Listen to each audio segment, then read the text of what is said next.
time has finally come. We are set here in Madden, Mississippi for Game 3 of the Division II State Championship Series. I'm Cooper Sanders bringing you coverage of the action tonight. Got a little pregame show early for y'all. We're glad y'all are tuning in, whether it's on the Boswell Media Sports, Ozark Ag video stream, or if it's on Cruisin' 98.3. And always, hopefully it's not on the video stream while you're driving. Make sure you're listening to the radio if you're in that.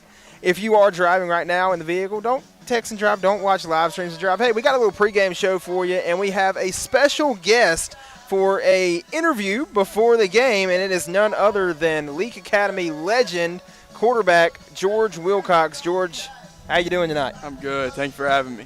Absolutely. Now, George, I want to talk to you a little bit about, what's been going on since football season's over. How have you been preparing to be at Holmes Community College in the next few months? Yes, sir. Just kind of taking it like any other off season that I've had, since I've been playing. Just really trying to get bigger, faster, stronger. That's the main goal in the off season, with just playing with a couple things mechanic-wise and just, trying to become the best version of yourself. Now, have you been on campus yet? Have you done any football workouts with them? Have you talked to Coach Wood this off season? So I've been in contact, pretty constantly throughout, but I haven't been able to participate in any off-season stuff with them, but I am on the workout program that they assigned to us and all that good stuff, and I've been over there and watched them practice a couple times, been on campus probably 15 or so times since signing, so it's been a good little experience just this off-season, kind of getting a good feel for things. Now, tell us when you do get on campus officially at Holmes and get to start working with them in person.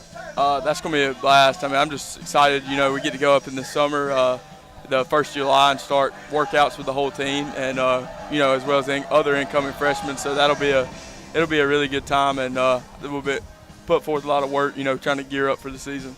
You're gonna miss being here at Leake Academy, playing on Friday nights, switching to Thursday nights. Oh yes, sir, absolutely. But when God closes one door, He opens another one. So I'm ready for this next challenge that's ahead, and just ready to, go compete and just try to do what I've always done, and that's be the best of my version of myself that I can be.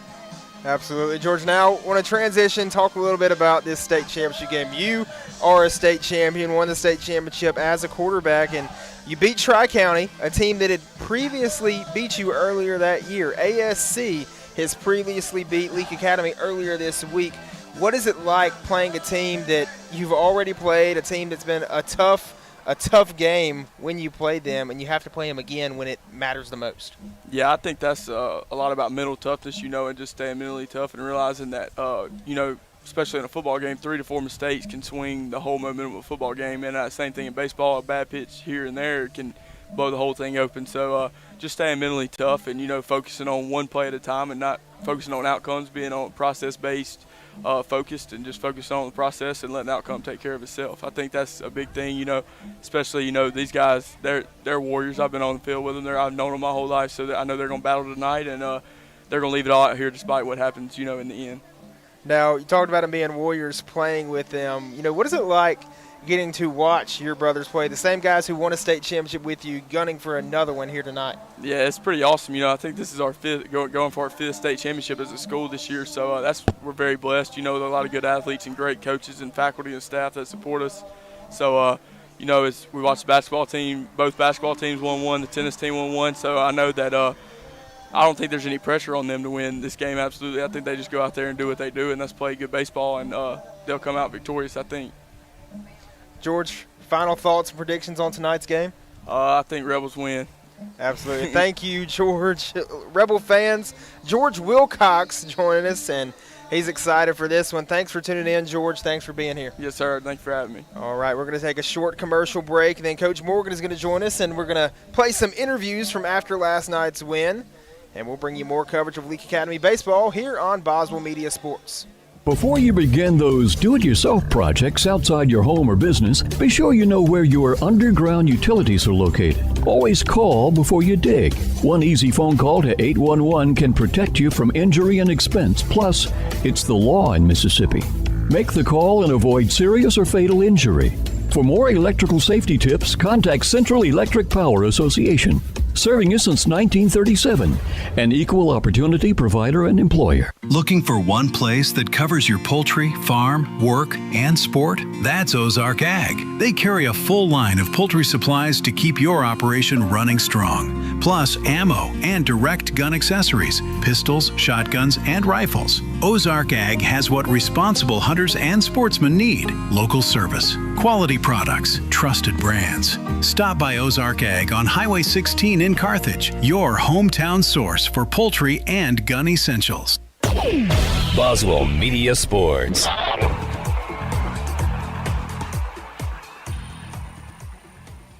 Rebel fans, we're back. Glad you're joining us on the pregame show tonight. We're going to talk with Coach Morgan, our color commentator, back for night 2. Coach, we're glad to have you back. I tell you what, I don't know if I've slept since yesterday. I know the feed cut at some point.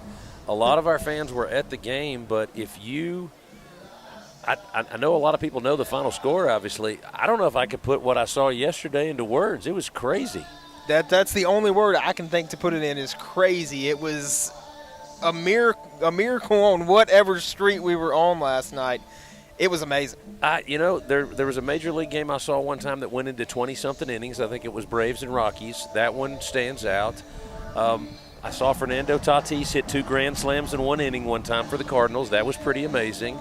Yesterday we were talking triple plays, but, man, no Leake Academy bias in the equation. What I saw yesterday was insane. I mean, we were up 3, and then we were down 5, and I kind of said to myself, we've been a bounce-back team all year. I thought if we get a couple of quick outs, we got a reason to hang our heads, but if we could get a couple of runs, cut into this thing, give ourselves a chance, and credit Coach Stovall, and, of course, the wisdom of Professor Schaefer. And we got a couple of runs before we got 2 outs, and I thought we've got some guys on. We've got a chance. The door's open. And what I saw was it was magic, man. It was awesome. It was tons of fun. It was absolutely incredible. Leake Academy was up 3 runs, and that's when we saw the almost triple play. And in that almost triple play, a runner advanced from first to third. There was a throw from home plate after the double play to third base that went in the outfield, allowed a runner to score to make it a 2-run game.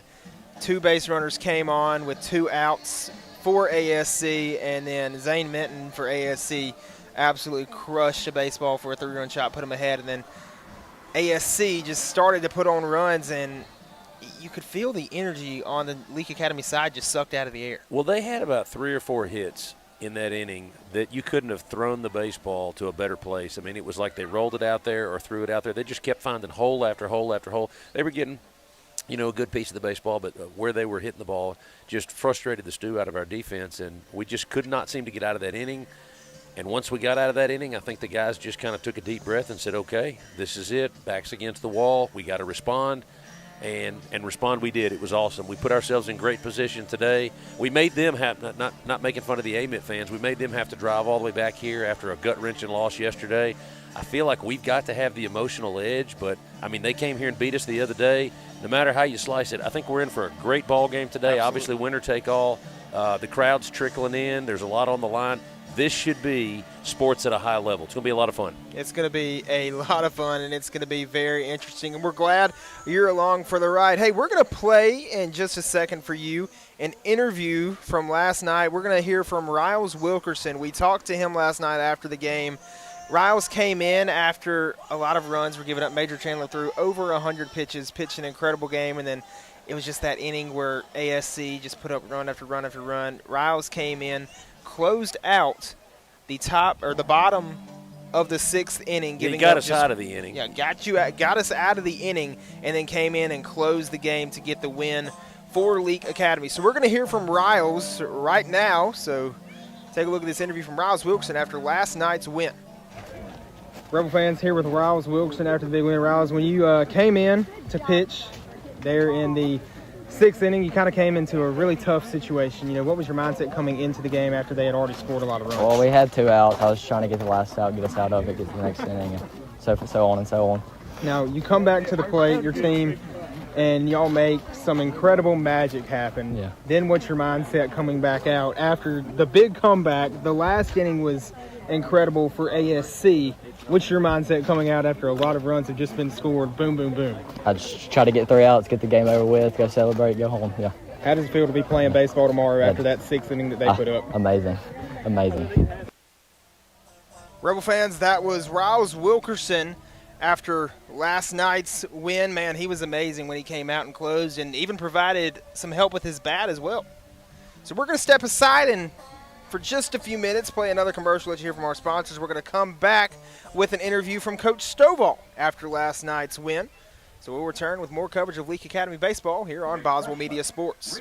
Quality care close to home. When it comes to health care, nothing beats the comfort of quality care right in your community. At Baptist Memorial League, we understand your family's health is a top priority. That's why we now offer care at 3 locations. Visit us at Baptist Primary Care Carthage, Baptist Family Medicine Sebastopol, or Baptist Primary Care Walnut Grove. Our dedicated providers are here to ensure you and your loved ones receive the care you deserve. Whether you need to schedule an appointment or prefer the flexibility of a walk-in, we are ready to assist you. Baptist League, making your health care our #1 priority.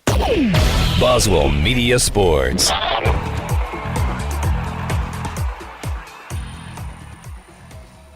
Rebel fans, we're back. We talked to Coach Stovall after last night's win and the incredible, just the miracle that happened at ASC in Liberty, Mississippi. So take a listen to this interview from Coach Stovall last night.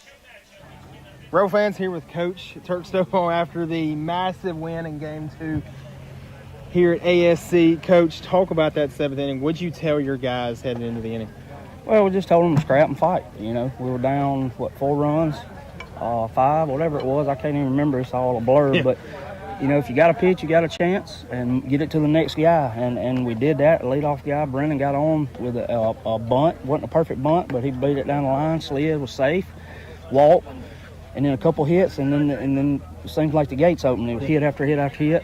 A couple guys got down in the count, 2 strikes, fought it off, hit it in the gap. And you know, when you got a great group like this, they believe they got a chance. They're dangerous, and it paid off for us. Absolutely. Now, you gave up 7 runs with 2 outs in the inning. Yes. You know, what happens to these guys' mindsets in a game like that when they were up 3 runs at one point, 3. and it just all seemed to fall apart? It did, and you know, it's nerve-wracking. It's already a nerve-wracking game. You're playing in a state championship, and then they tied up, and then scored 4 or 5 more to go up, whatever they did, and you know, it is very nerve-wracking for anybody, much less a high school-age kid, and props to them. Like I said, I give them all the credit because honestly, I'm going to be honest, in that inning I was kicking myself because right before the kid hit the home run, we were talking, do we go ahead and make the change? And before I can make the decision, we threw a pitch and he hit the bomb. But, you know, they picked me up. Hey, I'll give it to them. I told them in the huddle that I give them credit. I was going to take the blame for that one, but they picked me up. And kudos to them because they held their heads on straight and fought through and got the win. Coach, what's the mindset headed into tomorrow? Well, tomorrow's just like I told them in the huddle. There is no next day. That's the last game of the season. It's for all the marbles.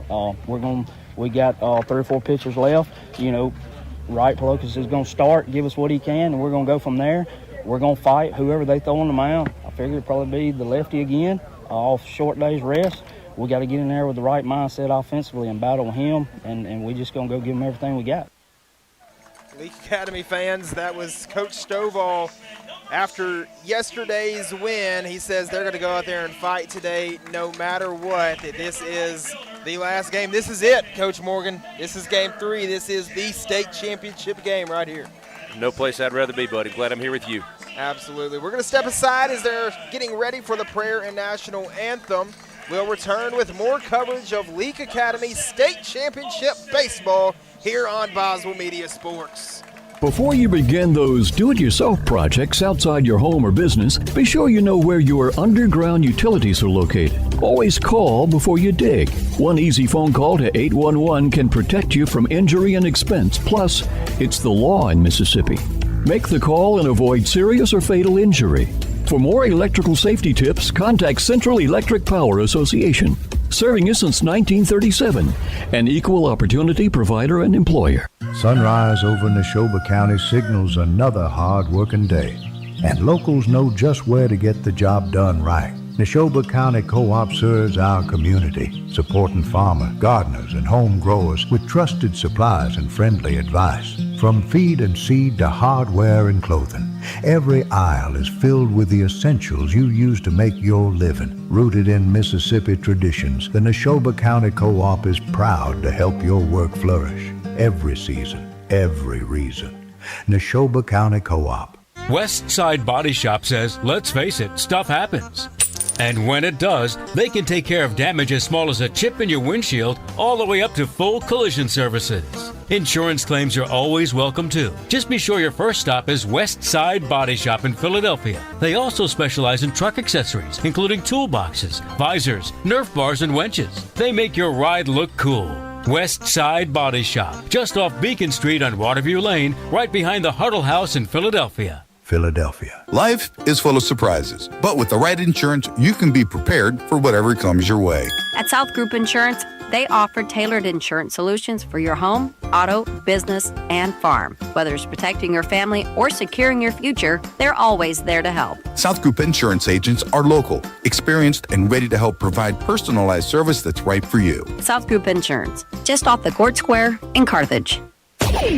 Boswell Media Sports.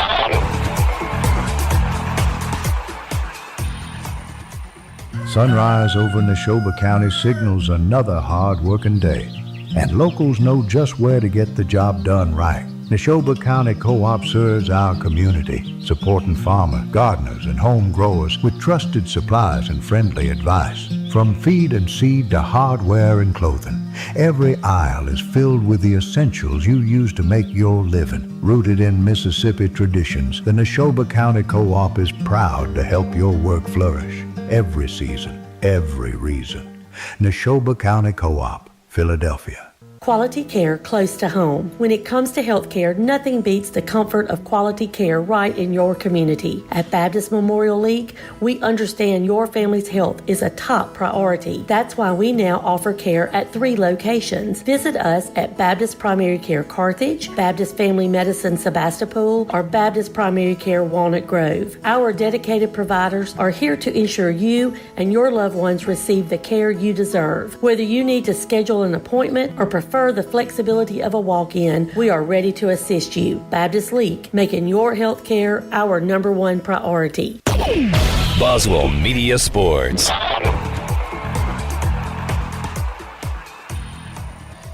And we are back, and we are set for baseball action. I'm Cooper Sanders bringing you coverage of action tonight. Billy Steen is our studio producer, and back as the color commentator tonight is head basketball coach Jason Morgan. Coach, we're glad to have you. Let's go, baby. And we're going to walk you through the South Group Insurance starting lineups where this thing gets started. First for ASC, Dreer Van Norman will lead off and play center field. Blaine Welch will bat second, play shortstop. Zane Minton, the lefty that came in relief the other night, he will pitch and bat third. Ethan Andrews will bat cleanup and catch. Will Walsh is going to play third base and bat fifth. Batting sixth and playing right field is Kanan Womack. Batting seventh and playing first base is Carter Hall. Batting eighth and playing left field is Sam Caston, and then Brennan Knight will play second base and bat in the 9-hole spot. For Leake Academy, it's the same starting lineup as always in the batting order, a little bit changing in the field. Gage Warren is going to catch and lead off. Caden Stovall is going to play shortstop and bat second. Tanner Walsworth will DH and bat third. Easton Page will bat cleanup and play first. Major Chandler is going to play right field and bat fifth. Jackson Hatton will bat sixth and play third base. Austin Sweeney is going to play second base and bat seventh. Wright Palokas is on the mound right now, batting eighth, and Brendan Evans will play left field and bat ninth. And it is time for the West Side Body first pitch of the state championship game 3. And the first pitch is going to be a ball.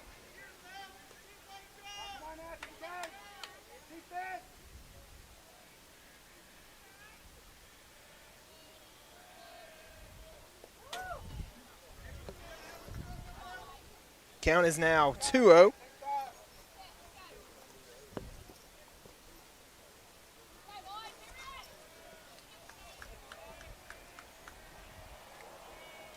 Here's the 2-0 pitch from Palokas. It'll be a little high and ball 3. Palokas has to get settled in here early. Coach, this is the biggest baseball game he's played in. What does he have to do to just settle down and get in the right mindset here early? Well, you know, to make a basketball connection, sometimes you just need to see the ball go through the hoop. A lot of times as a pitcher, once you throw a couple of strikes and you hear the umpire make that strike call, you settle down, settle in. He did walk the first guy, but I bet you if he throws a couple strikes here, he'll settle down and get back on track. Absolutely. He just has to get that strike, and hey, he'll be in the right spot he needs to be. Blaine Welch is going to come to the plate now for ASC.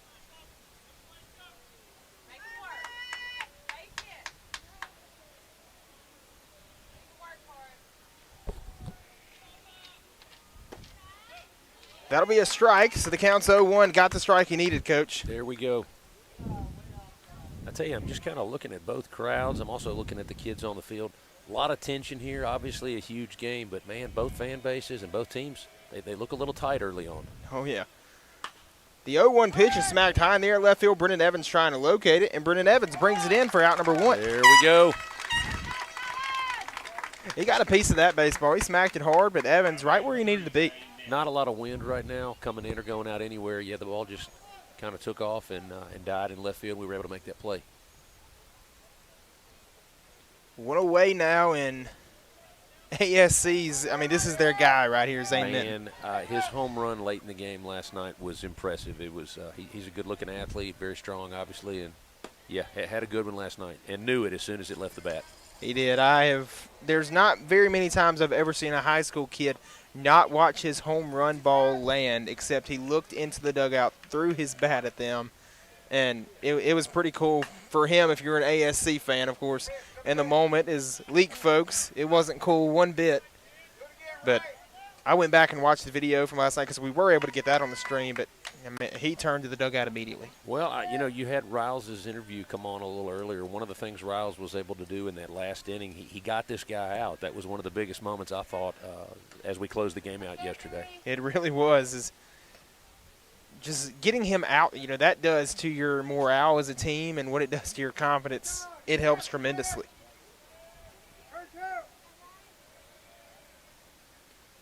Here's the 1-1 pitch upcoming from Palokas. It'll be a ball, and the count's 2-1. I'm going to keep complimenting Gage Warren. He is doing such a good job. That one was a little low and outside in the dirt, and nothing's getting by Gage. Palokas hasn't pitched a whole lot this year. He's pitched 34 2/3 inning, not as many as some other league pitchers, but this year he's 1-3 on the season. The 2-1 pitch is going to be in the zone for a strike, and the count's 2-2. Well, I'm going to tell you, I happened to watch a Palokas outing earlier this year. I caught the at Winston game in my town, Louisville, but I don't remember Palokas as much as I remember bouncy houses and slides in the background. I don't know what they were having in Winston that night, but it was Palokas must have been a little distracted. There was a circus going on behind him.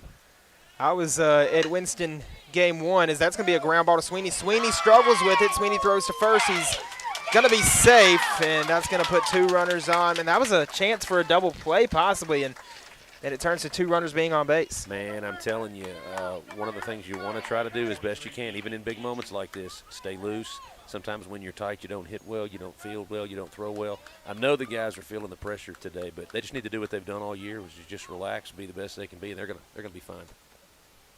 This season, Palokas has given up 46 runs off of 44 hits. He struck out 23, has a 5.4, 5.2 ERA. Does a good job of changing speeds, moves really the ball, does. side of the plate to side of the plate. He does a lot of really good things. That pitch is going to miss, and it's going to be ball 1. Runners on first and second for ASC. It's Ethan Andrews at the plate. Andrews is the catcher. He's been impressive in this series for ASC. The 1-0 pitch from Palokas upcoming as he's looking back to second. That'll be swung on and missed. A nice pitch there for a strike. Yeah, it looked like a changeup, had the batter out in front. Like I said, really good job of changing speeds. He made a good one there. Forgot to mention Baptist Memorial Hospital Leake brings you the first inning of action in this state championship game, as they have all season long. The 1-1 pitch upcoming from right Palokas. That'll miss, and that'll be a ball. Runners advancing, and Gage Warren's not going to make the throw there. Smart decision, because you're not going to get him out on that throw, and you don't want to throw it in the outfield and risk anything bad happening. That must have been a really tough one. It was a breaking pitch. I don't know what happened there, but, yeah, one squirted through, and now with 1 out, they've got a couple of guys in scoring position. And for Leake, with how Minton pitched the other night, which I think he's on a short leash, I've gotten mixed answers. I talked earlier to a good friend of mine, Dalton Powell. He's the pitching coach at Winston Academy, and he said that pitchers get 120 pitches in a week. He threw 83 Okay, I knew it was the in other the 80s, night. yeah. He threw 83 the other night, which would mean 40, as that one's going to be off the glove of the third baseman, Jackson Hatton. One run is going to score at least. They're not going to send a second. It's a 1-0 lead for ASC. Hitter going all the way to second, so once again, second and third. That was tough. That was right off the third baseman's glove. Hatton gave that one everything he could. We just didn't quite make the play. So Walsh is going to come to the plate with 2 in scoring position and 1 out for the ASC Rebels. Well, you and I got to see how competitive this guy was last night. I know you remember when he came off the mound late in the game, he was not a happy camper. He was not. As frustrated as he gave up the runs that allowed Leake to come back. Is Regan pitched for most of the game, and then Walsh came in, pitched good in relief for a little bit there, then gave up all the runs, and it hurt ASC, and he was frustrated with it. Which any kid would be in that situation, is that 0-1 pitch is going to be fouled off, and it'll make the count 0-2. Well, compliment Palokas. He opened with a breaking pitch to get that first strike, and like we were talking about yesterday, sometimes when you follow up a breaking pitch with a real hard fastball, it looks like it's over 100 miles an hour. He just painted the outside corner with a heater. The hitter was really late and fouled it off down the first baseline. So he's ahead 0-2. Count will be 0-2. Swing and a miss, and that one just came inside. I thought it was about to hit him, and then it just cut right around, and he missed it. Another breaking pitch. Really nice job to get that second out. What a pitch that was from Palokas for a strikeout. And revisiting the talk about Minton and the pitch count is that I was told if he pitched under 85 pitches, then he's able to pitch again with only 2 days rest. I'm not sure if they do have a limit on it, as that'll be a chopper over to first, and it does go foul before Page is able to pick it up, so it will be a foul ball, and they won't be able to step on first base with that one. But according to Minton's dad, who I talked to before the game, he may be available to pitch as much as he wants to. I think there's some exception. I'm not sure. Got mixed answers, but we'll see as the game goes along. I have a hard time keeping up with all the rule changes in my own sport. Yeah, I've got no idea what's going on with the pitch count today, but I know we're going to see that guy a little bit, but hopefully we won't have to see him too much. Absolutely. The 0-2 count now after the 0-1 pitch is swung on and missed by Womack. Womack had some big hits last night for ASC. He wants one here with 2 outs and 2 away. Well, Palokas has gotten the better of him so far. He's once again ahead of these hitters. He's ahead 0-2. The 0-2 pitch is swung on and missed, and Palokas struck him out. Back-to-back strikeouts to end the top of the first inning. ASC plates 1, and they lead at 1-0 as we head to the bottom of the first inning. We'll step aside and return with more coverage of Leake Academy baseball with the Rebels. We'll have Gage Warren, Caden Stovall, and T. Wally due up. Before you begin those do-it-yourself projects outside your home or business, be sure you know where your underground utilities are located. Always call before you dig. One easy phone call to 811 can protect you from injury and expense. Plus, it's the law in Mississippi. Make the call and avoid serious or fatal injury. For more electrical safety tips, contact Central Electric Power Association, serving you since 1937, an equal opportunity provider and employer. Looking for one place that covers your poultry, farm, work, and sport? That's Ozark Ag. They carry a full line of poultry supplies to keep your operation running strong. Plus ammo and direct gun accessories, pistols, shotguns, and rifles. Ozark Ag has what responsible hunters and sportsmen need: local service, quality products, trusted brands. Stop by Ozark Ag on Highway 16 in Carthage, your hometown source for poultry and gun essentials. Boswell Media Sports.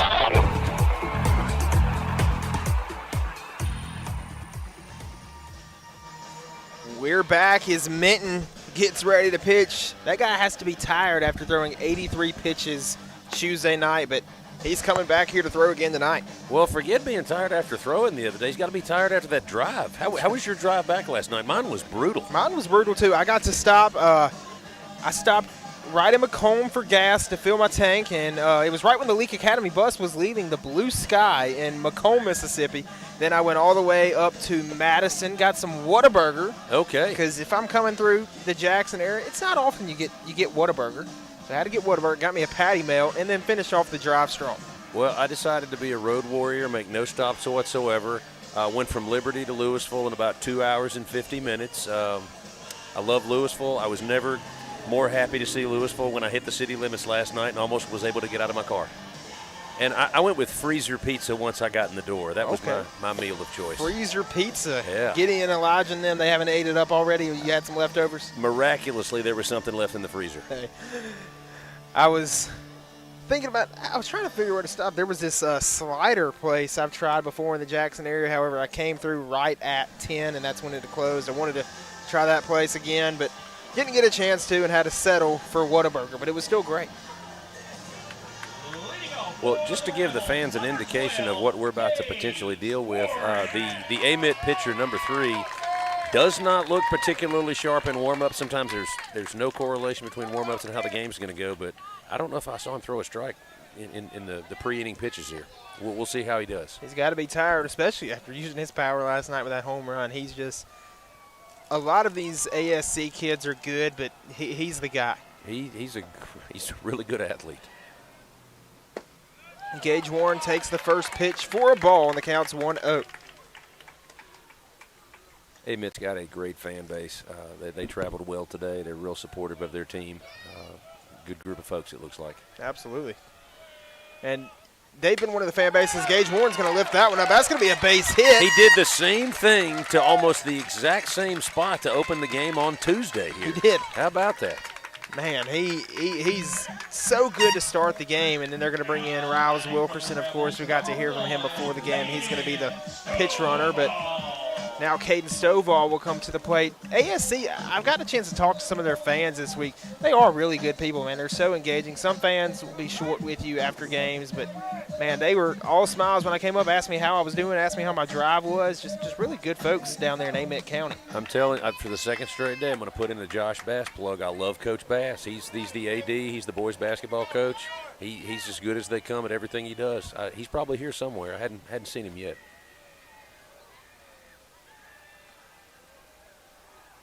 Here's the pitch, and that will be a strike. Sweeping breaking ball.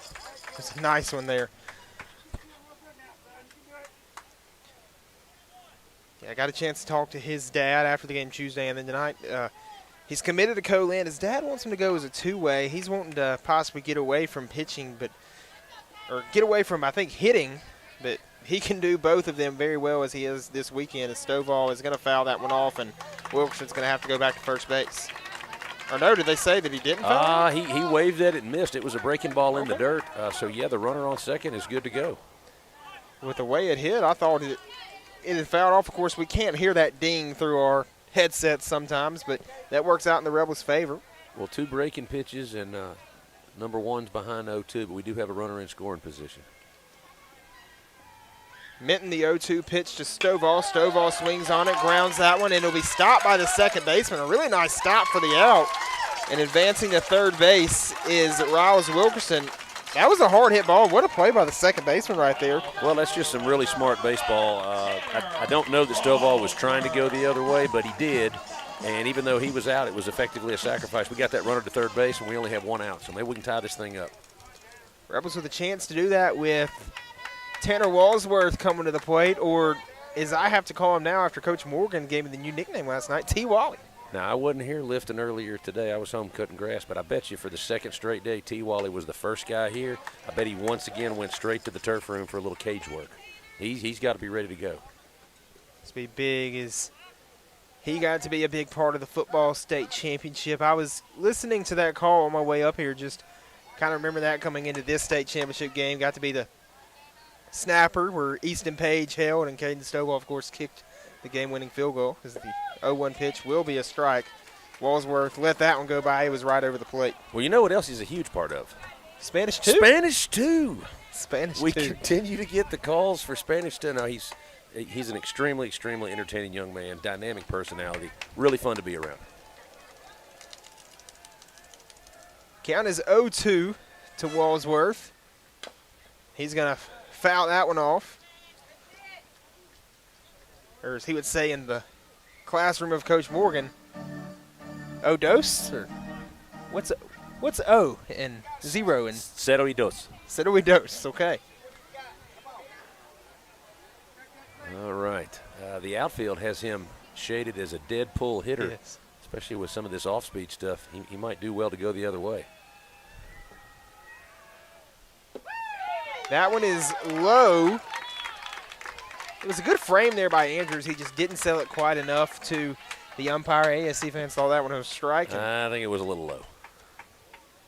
It's a really nice frame. Man, the art of framing with catchers these days has changed the game of baseball. Minton, the 1-2. That one's going to be away for ball 2. There we go. Breaking ball down and away. He's battled back to 2-2. 2 balls, 2 strikes, 1 out. The runner on third base is Riles Wilkerson. Rebels trail 1-0 to ASC in the bottom of the first. Baptist Memorial Hospital League brings you the first inning. Minton fires the 2-2 pitch. It swung on and fouled off. Both fan bases really into it. ASC's definitely behind their pitcher, and our crowd's loving every bit of what Walsworth is doing. Got our dugout into it. I guess we're going to have to give Coach Schaefer credit. He's got that dugout alive and hopping down there. Counts 2-2. A little bit of wind coming in as you see the flag blowing in center field. Minton fires the 2-2 pitch. It swung on high in the air, right field. That ball going. That ball going. That ball is out of here. It's a 2-run shot for Tanner Walsworth, and the Rebels lead it 2-1.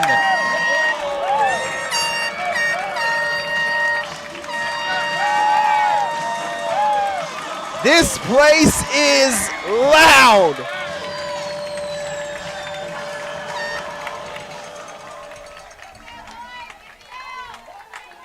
What a shot from Walsworth, Coach. You know, Minton has been throwing breaking ball after breaking ball after breaking ball. He left that one up a little bit. Walsworth did not miss it. He left it up, and he made him pay. And, yeah, the dugout went ballistic. I even thought I saw Coach Schaefer jump high enough off the ground we could have slid a couple of pieces of paper under one of his feet. Good for Coach Schaefer. Still got the skills at his age. Easton Page is now at the plate now, man. The Madden Mafia in right field went crazy as that one was coming their way. Not sure who got the souvenir there, but they're going to have to give that one to Tanner after this game. Counts 1-0. Page sends that one high in the air. It'll be out of play, and the count's 1-1. Well, you know, when you have a comeback like we had last night, obviously a lot of guys have a hand in it, but if we had an MVP, in my opinion, from last night's game, it's got to be the guy batting right now. Page pounded several balls to left field, left center field, and once again, he's in a good position here. 1-1's the count to Page. Here's the pitch from Minton. It'll be a ball.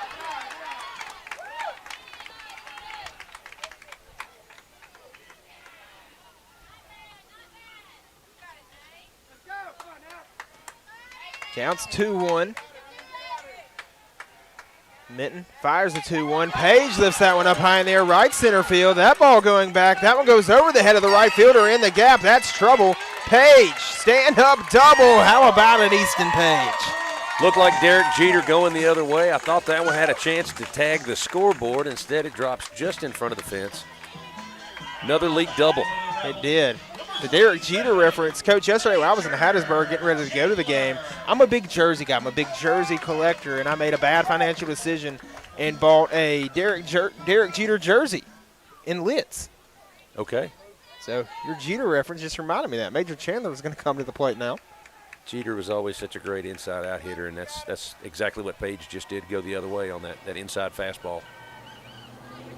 That one swung on and fouled off out of play as Page was already to third base just about when Major Chandler made contact there. Well, he got a walking lead, and I'll make this comment. Rebels are doing a great job so far of getting the bat on the ball. A lot of contact, not many swings and misses. Anything in the strike zone, we're getting the bat on. That's a good sign early. Counts 0-1 to Major Chandler.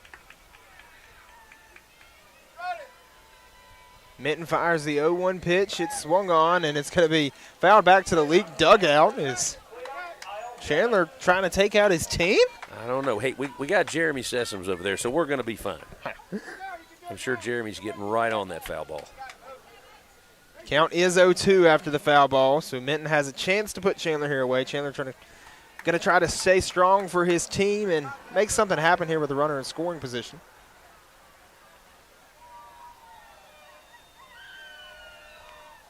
The 0-2 is up and away for ball one. Man, Minton, he reaches really far back when he pitches and comes with a lot of power. Well, he comes with a lot of power, but the arm slot is varying. Whether he's throwing a fastball or an off-speed pitch, his arm slot looks a little different just about every pitch. It's hard to develop consistency to the strike zone when that's what you're doing. But, yeah, like you mentioned. Oh, another base hit. Gets that one through for a base hit. They're going to send Page. Page rounding third. Page coming home. Page scores, and the Rebels have a 3-1 lead over ASC. Another great job of going the other way. An RBI single for Major Chandler makes it a 2-run lead for Leake Academy. Now, I've been told from ASC folks that I'm not going to name is that they really don't understand. They really don't know how much pitching they have left. And if you can get ahead early on a guy like Zane Minton and force them to throw a guy that maybe doesn't have the same skill level as him, that puts yourself in a really good chance to win. Well, I'm going to turn that into a Major Chandler compliment. You can say what you want to about what the score was when Major came out yesterday. He battled, he competed, he was a textbook innings eater, and one of the things that he did is he gave us a luxury today of having a lot more available innings up and down our roster just by the fact that he almost pitched an entire ball game by himself yesterday. He did. I mean, it was incredible. It was just a phenomenal performance. That's things I talk about a lot in JUCO ball is we play doubleheaders. Of course, every single game is a doubleheader during the regular season, 9 and a 7. And if you can get out of a day throwing 2-3 guys in JUCO baseball, that puts yourself in an amazing chance to win. And in these games, when you're having to play back-to-back days, throwing just one pitcher yesterday was huge. Well, I imagine all hands are on deck today. Everybody for us has got to be available for obvious reasons. But, again, yeah, Major doing what he did yesterday put us in a really nice position today. I'm sure we got a lot of arms at our disposal if we need them. Minton getting set to wind up here. Fires the pitch, and that will be a strike. Now, I'd have to go back and look. I'm not completely sure where it was. I'll tell you after this next pitch what I'm talking about here is it looks like Minton's ready to wind up. As here comes the 0-1 to Hatton. Hatton swings on it, fouls it off out of play. So we were talking about the pitch count situation. I know you have to have at least 2 days rest with under 85 pitches. After 85, you have to have 3 days rest. Caden Stovall finished with 88 the other night. However, it's based off where you start the last batter. So I'd have to go back and look how many pitches he threw to the last batter he faced. If that's under the 84 mark, then he would be good if needed today. But Wright Pelokas is going to try to go out there and let there not be a need for Caden Stovall. Well, it looked like it took Wright a couple of hitters, but he was in an unbelievable groove to end that first inning. So if he comes back out and maintains that level of performance, he looks like he could go all day.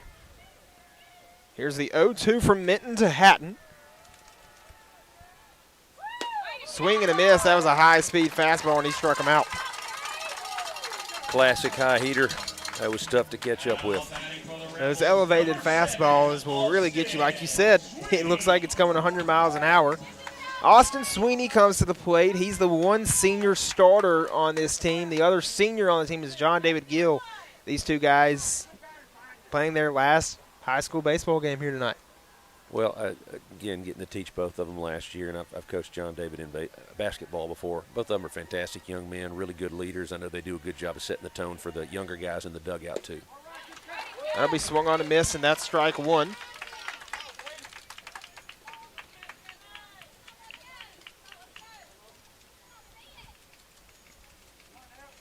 Major Chandler stands at first base after his RBI single. Here comes the 0-1 from Minton. That will be high, but it drops to the outside. Tried to break into the zone there. It just missed a little to the outside.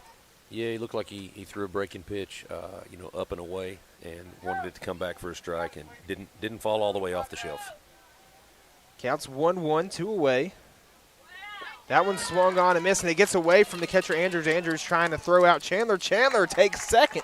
How about the Jets from Major Chandler? It may take him a second to get going, but his top speed. Coop, did you ever play Mario Kart?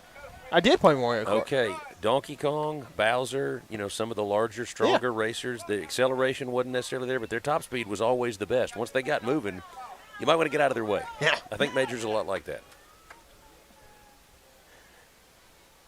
Here's the 1-2 pitch to Austin Sweeney. Sweeney takes it. That's strike 3 called, and he struck him out. That'll end the first inning. Leake Academy puts up 3 runs thanks to a 2-run homer from T. Wally, Tanner Walsworth. We'll step aside and return with more coverage of Leake Academy baseball when we start the second inning of action here on Boswell Media Sports. West Side Body Shop says, let's face it, stuff happens. And when it does, they can take care of damage as small as a chip in your windshield all the way up to full collision services. Insurance claims are always welcome too. Just be sure your first stop is West Side Body Shop in Philadelphia. They also specialize in truck accessories, including toolboxes, visors, Nerf bars, and winches. They make your ride look cool. West Side Body Shop, just off Beacon Street on Waterview Lane, right behind the Huddle House in Philadelphia. Dr. Brooke Bobo and his staff at Carthage Veterinary Clinic wish you and your animals the very best. They treat all animals, large or small, with the care you would want for a member of your family. Carthage Veterinary Clinic provide for your sick or injured animals and also offer grooming and boarding as well. Located on Highway 16, Carthage Veterinary Clinic is open Monday, Tuesday, Thursday, and Friday from 7:30 until 5:30, and Wednesday and Saturday from 7:30 till noon. Boswell Media Sports.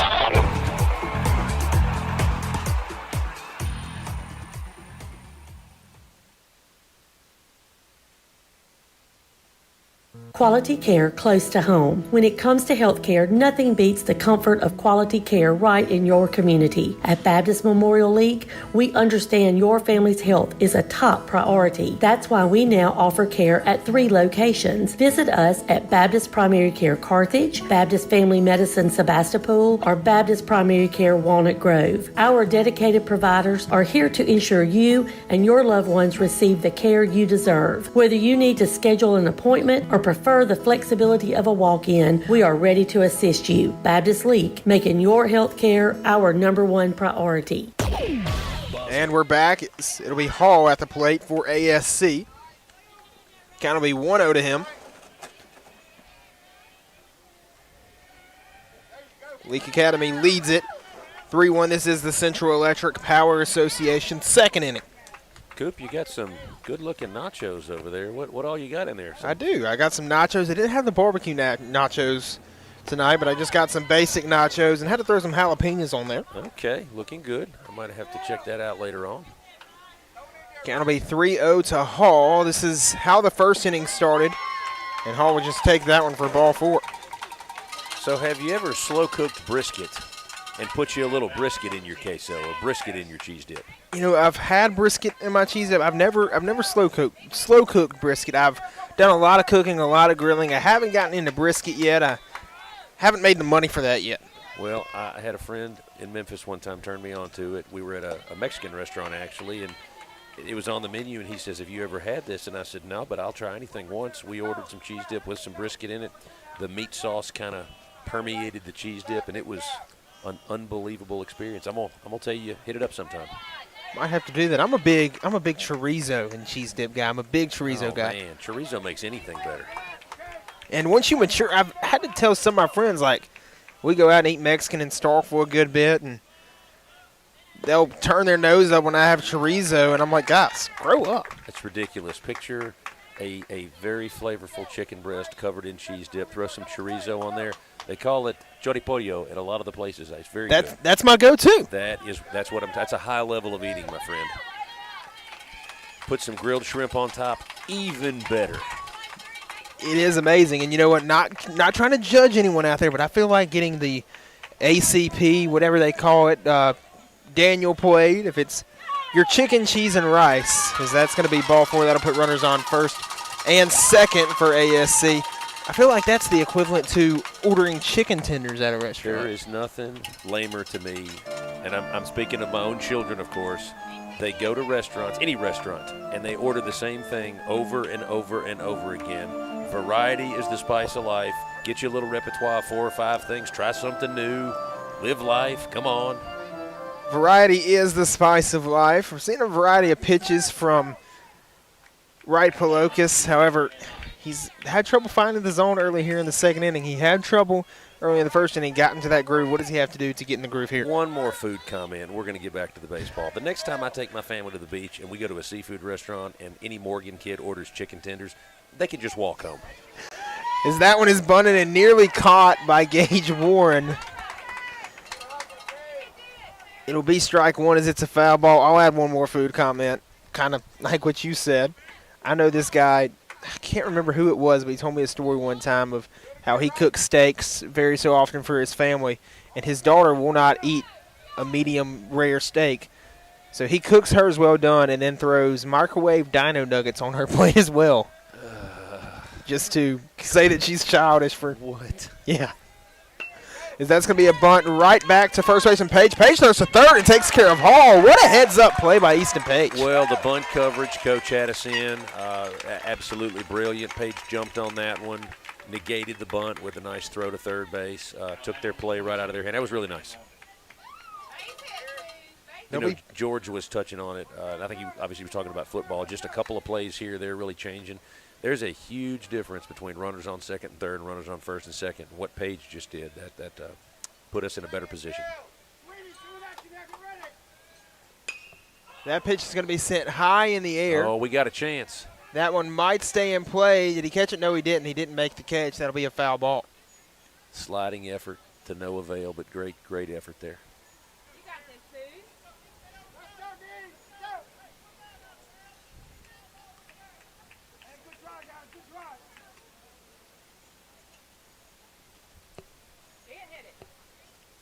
Count will be 0-1 to Van Norman. I was really impressed with this kid yesterday. Big, strong kid, long arms. Did a really good job at the plate all day yesterday for ASC. He's a really good center fielder, and he does this a lot. He calls time a lot. And well, I'm going to tell you, if you can disrupt a pitcher's rhythm, yeah. It's kind of like a pitcher with runners on base, pick off moves, trying to disrupt a runner's timing. If you can mess with a pitcher's timing. It's really smart, and see that does that right there. He throws the ball, and that'll put runners on second and third. I mean, it's a really smart thing to do. Okay. Got him rattled. Let's go. Well, the crowd, I know, 5 o'clock traffic is tough everywhere. The crowd's really trickled in. Our left field population is up. We absolutely loaded on the third base side of the field. A lot of folks here for Leake today. There he is. That'll be a ball, and it'll be ball 2. Man, Van Norman, he, like we said, really impressive. He has the frame and the skill set to be a really good college baseball player, especially on the junior college level. I'm not sure if he's talking to any schools, but, man, JUCO coaches, come find this kid. I know the Southwest head coach right down there in their area, Jack Edmondson. He's a Nanawoya guy, Louisville native. So if he can find this kid, he could be very crucial for the Bears. Well, Palokas, I'm not sure what that last pitch was, but it was sinking down and away. Oh, another one.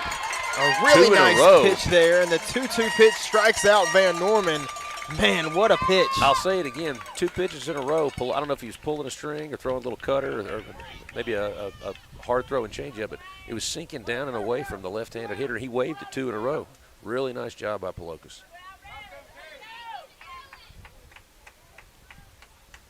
Welch back to the plate. That one swung on. He tipped it. Either way, it's going to be a strike. Number 8's in a groove, baby. He is. He's starting to heat up.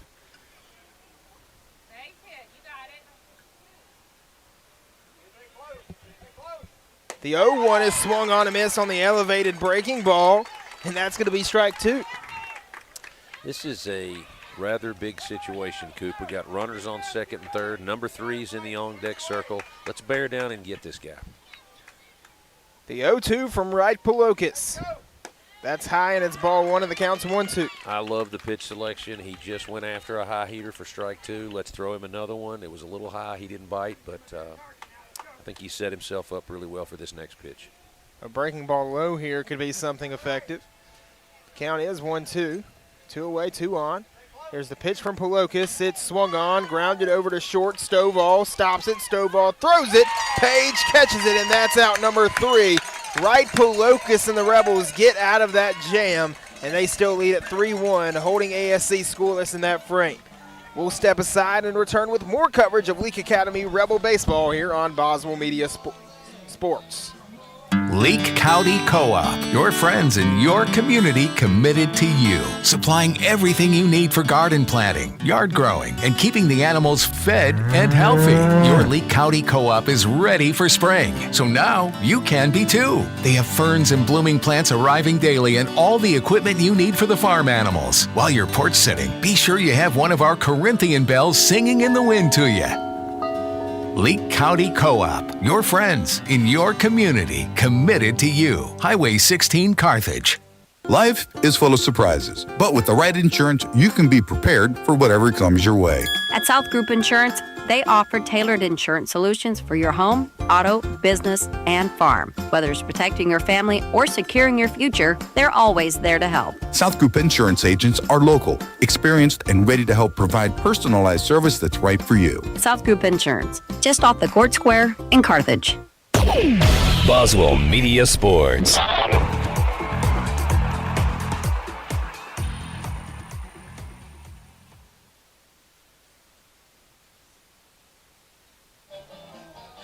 We're back to start the bottom of the second inning. Rebels coming back to the plate. First inning was great for them. They scored 3 runs, had the 2-run shot from T. Wally, Tanner Walsworth. What do we need from the Rebels in this inning?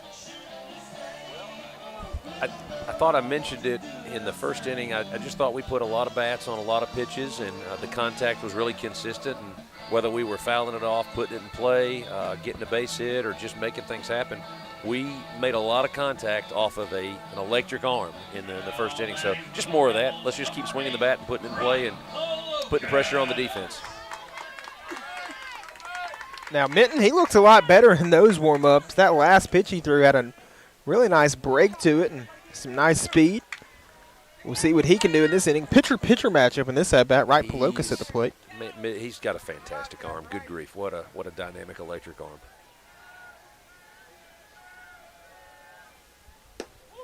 That pitch is going to miss. It's ball 1. And as a former pitcher, one of the things I love, Mitten purely goes out of the stretch. Keep things simple. Keep things just really, really simple. I love stuff like that. A lot of flamboyant wind-ups out there, but he just gets in the stretch and goes. The 1-0 misses, and it's ball 2. Boy, Polokis, one of many Leake Academy Rebels to really get it going. His last at-bat last night, he absolutely smashed one in the left center field gap. Great extension, good hit. Let's see if he can pick it up where he left off yesterday.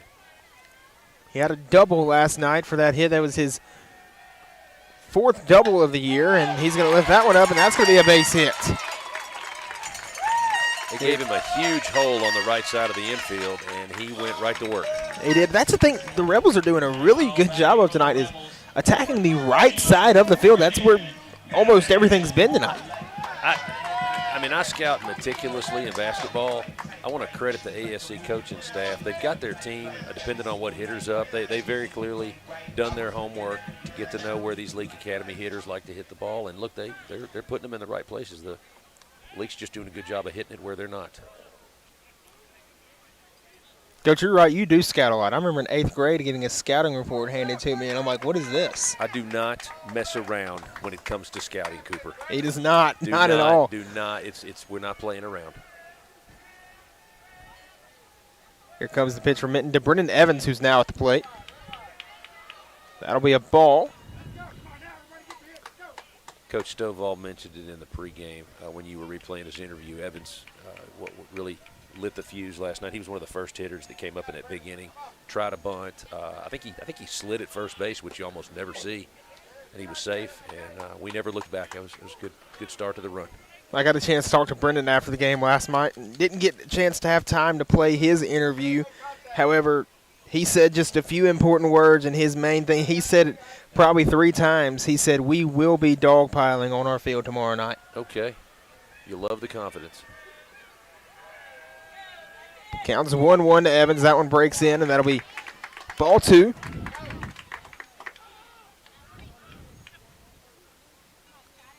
Evans, I know a few guys are. I know Riles Wilkerson in particular. Is he one of the guys looking for his 3rd ring of the year? Is he a basketball guy? He's not a bad. Okay. I'll say this. He had an opportunity to be. He and I had a conversation once, and he just said, Coach, it's not for me. So, to each his own.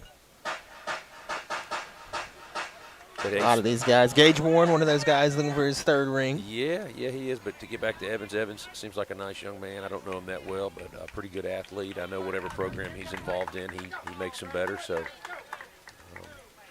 he does. He's a warrior, and he's a youngin' too. So and I love this. No matter what the situation is, stuff like this messes with pitchers. To pretend like you're going to bunt, whether you're actually bunting or not.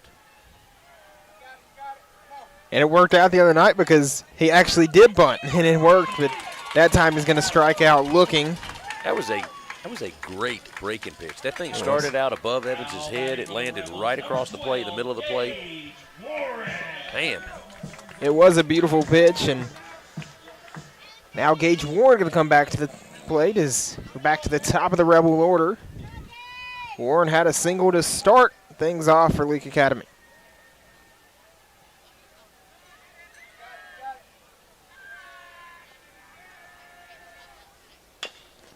That'll be swung on. A high chopper over to the shortstop. Throw over to second. That one I don't think was in time. We don't have no, it was out of his glove, so there's no call for it. He's safe. Extremely difficult ball for the shortstop. Gage pounded it into the ground pretty much right in front of home plate. It hung in the air for forever. Gave both runners the time to get where they were heading. Gage Warren, one of those guys, he's huge in state championship environments. He had an interception in the state championship for football, had a few big plays at receiver. I was watching a few of the basketball games, but I wasn't calling them. Philip Palmertree was calling those. Was it North State or state championship where he hit the game-tying 3? Well, in the North State championship, he hit a big 3, but in the state championship game, he and Riles combined. It's a long story. They were very responsible for the last stop we got to win the whole thing. Both of them we got 4 hands in the face of a shooter with the 3-point lead. So, playoff Gage was huge for us. Playoff Gage has been huge in this series, providing timely hits, and he has a big one there. Riles Wilkerson is now at first base, the winning pitcher from last night. Got an interesting tidbit about Stovall. Stovall may not look like an inventor, and I hope I'm not giving the wrong guy credit for this, Stovall has been a fashion trendsetter on our campus this spring. Take a guess. What do you think he invented in the realm of fashion? Is it a shirt that says Spanish too? It's close. He wears a jacket to school with no shirt on underneath. That's a growing trend here. I've never seen that before. Oh, I've seen it. I've seen it a lot. Okay, I don't get out much. I'm gonna credit Stovall. He was one of the guys who popularized that and Sweeney. Count will be 1-1 to Stovall. Excited for him in a few years. He'll be a East Mississippi guy as he's committed to play there. As that pitch is going to be hammered through, and it's stopped by the second baseman. Oh, my goodness, what a stop by the second baseman right. Wow. I thought that had base hit written all over it. That guy erased that gap. Nice extension, good play, keep it on the infield and save him a run. Excuse me, that was Braden Knight. But man, Knight with goodness gracious, what a play. That does put runners on second and third.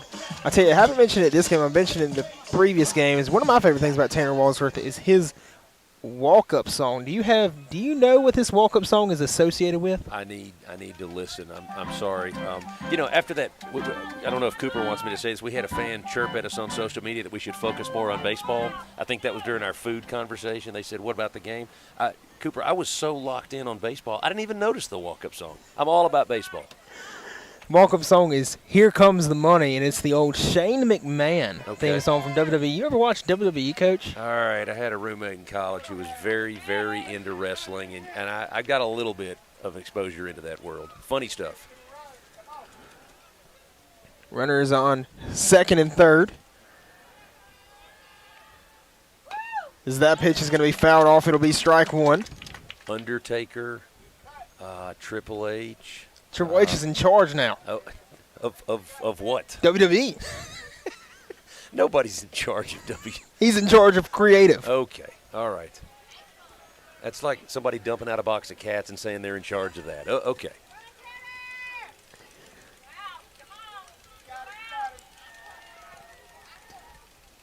Counts 0-1. It's going to be fouled off by Tanner Walsworth. Okay. Coach, people tell me all the time when I say I'm a wrestling fan, they're like, you know it's fake, right? You know what my new response has been? Coach, are you a fan of Marvel? You're a Marvel or DC guy? Both. I like entertainment. So you do know that this Tom Holland guy can't actually shoot webs out of his hands, right? Who do you know that thinks that's real web coming? Come on now. Exactly. That's my response to the a 4-year-old? people's WWE is fake. Okay. Here's the 0-2 pitch from Minton, and it's going to be ball one. Another nice 0-2 pitch. He went upstairs with the fastball, see if he could get T. Wally to chase. There's that Spanish 2 discipline again. You know, Coach, I had to ask earlier about what the 0-2 meant, or how you say it in Spanish. You know, if I would have had Spanish 2 in high school, maybe I would have known that. Yeah, I don't. Look, they throw a lot of stuff at you over your 4 years of high school. He's going to step off the mound and get back set. The Leake Academy fans like that a lot. Counts 1-2, a 2 away. 2 on. Minton to Walsworth. It's swung on, and he did get a piece of it. He fouled it off. We have got a really nice battle going on here between a really good pitcher and a really good hitter. This is a fun matchup to watch. And they're going to come bring the baseballs back. It always comes at one of the biggest moments in the game, the break, where they have to bring baseballs back to the umpire, and it just puts a pause in things that makes things much more interesting. Well, they can pause all they want to. The magnitude of this matchup, it's fun. It's a big situation for T. Wally here. Big situation for ASC too. Minton looks back, fires the 1-2, and that's going to be ball 2. Oh, little low. ASC fans are griping. League fans are clapping. It's usually how things are going to go. No, one team's going to agree, one team's going to like it, no matter how it goes. 2-2 and 2. Here we go with 2 runners on. Deuces are wild. Here's the pitch. It's going to be high, and they're going to take. Oh, no, he's in a pickle. Palokas in a pickle. Palokas comes back home. Throw back home. That throw gets away the tag, and they call him out. So that's how it ends, and Coach Stovall is going to try to come talk to this umpire, I think. I would come have a word as well. Frenetic pace there for a second. There was a low throw from the ASC third baseman, or somebody at third base to home plate. Catcher had the ball in his bare hand, and I think the point of contention is, did he actually tag the runner for the out? Well, the reality of things is that both teams in the dugout in the second inning's over, so there's not much you can do about it. So the inning's over. Are we allowed to talk about brisket and cheese dip now? Is that okay? I think we can, but first, hey, we're going to have a break from our sponsors, and we'll return with more brisket and cheese dip after this. Sunrise over Neshoba County signals another hard-working day, and locals know just where to get the job done right. Neshoba County Co-op serves our community, supporting farmers, gardeners, and home growers with trusted supplies and friendly advice. From feed and seed to hardware and clothing, every aisle is filled with the essentials you use to make your living. Rooted in Mississippi traditions, the Neshoba County Co-op is proud to help your work flourish. Every season, every reason. Neshoba County Co-op, Philadelphia. Quality care close to home. When it comes to health care, nothing beats the comfort of quality care right in your community. At Baptist Memorial League, we understand your family's health is a top priority. That's why we now offer care at 3 locations. Visit us at Baptist Primary Care Carthage, Baptist Family Medicine Sebastopol, or Baptist Primary Care Walnut Grove. Our dedicated providers are here to ensure you and your loved ones receive the care you deserve. Whether you need to schedule an appointment or prefer the flexibility of a walk-in, we are ready to assist you. Baptist League, making your health care our #1 priority. Boswell Media Sports.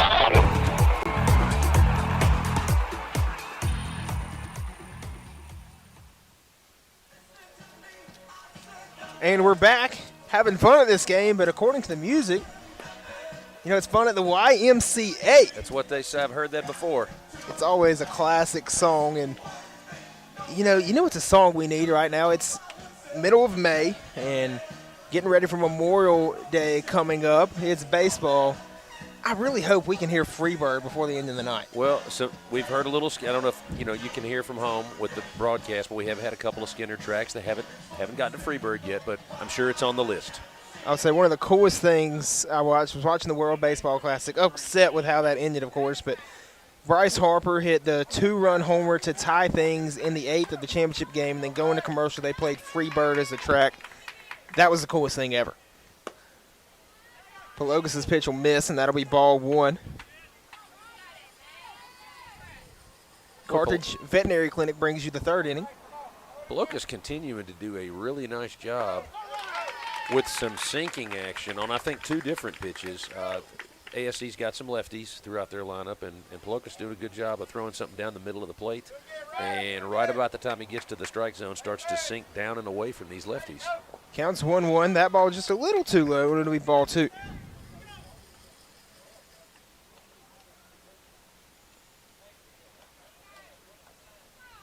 Where the sun is just about to get below the tree line. That'd be so nice, wouldn't it? It would. Yeah. Here's the 2-1 pitch. That one swung on. Wow. It gets through. That's a base hit. A nicely hit ball there by Minton. I mean, that's one of those things. This week, it's been death taxes and Zane Minton getting a hit. Well, I will live with the single. That's fine. He just hit a little C&I single through the infield. He just gets 1 base for that one. And one of the best things about that is, he led off the inning. You know what that means?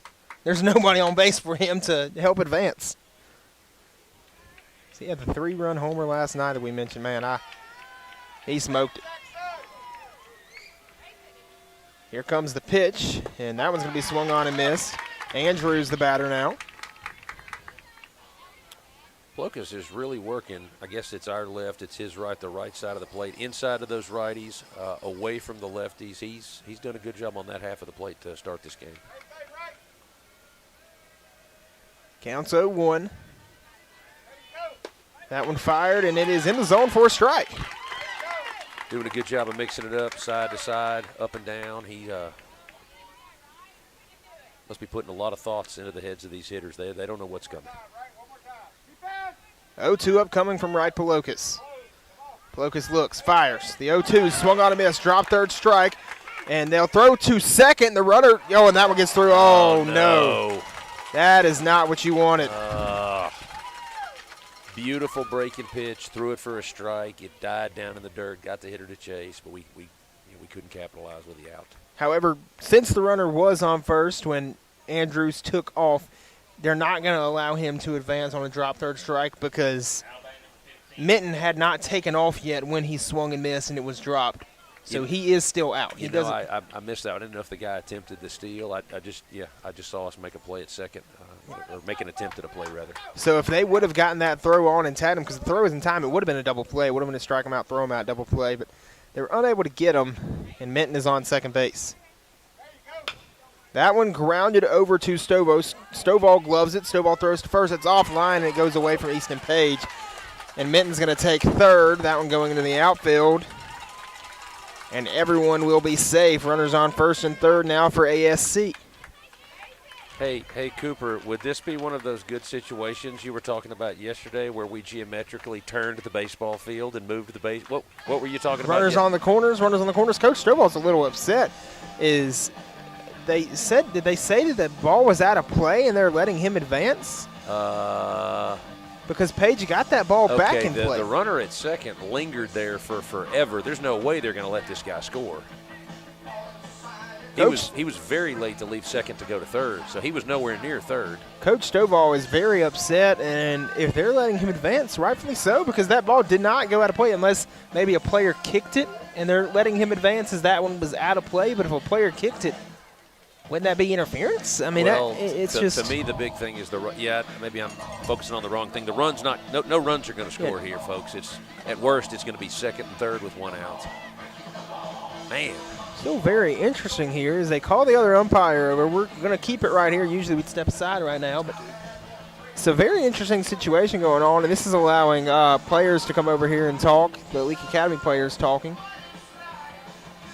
And Coach Stovall does not look happy and with the umpire's reaction. Okay, now we got a member of both. Yeah, both coaches are in the huddle. The ASC coach very animated with whatever he's discussing. Coach Stovall's just listening right now. And now the ASC coach is very irate. Okay, the runners are still on second and third. Somebody's going to be upset no matter what gets called here. And now I see a smirk from Coach Stovall, so I'm not sure what's going on. There's not very many guys that are happy right now. Yeah, somebody's going to be upset. And now all three umpires are conferring with each other while both coaches look on.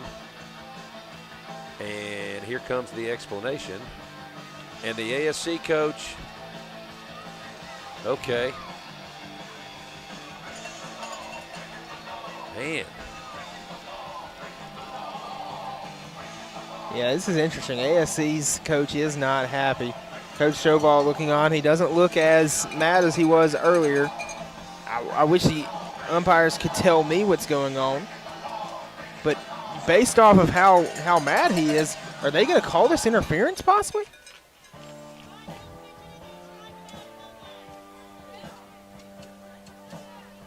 I'm really interested in what is going on. I wish we could hear this conversation.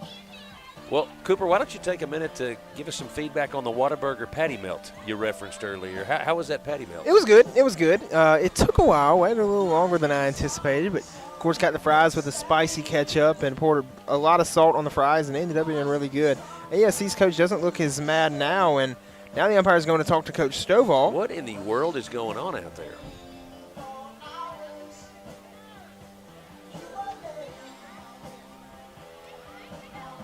Oh, my goodness. Are they? No way. They're going to let the runners score? Oh, my goodness.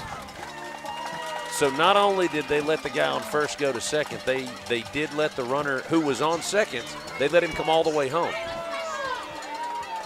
I'm really not sure how to explain that. It did have something to do with the ball on the right in front of the ASC dugout. Wow.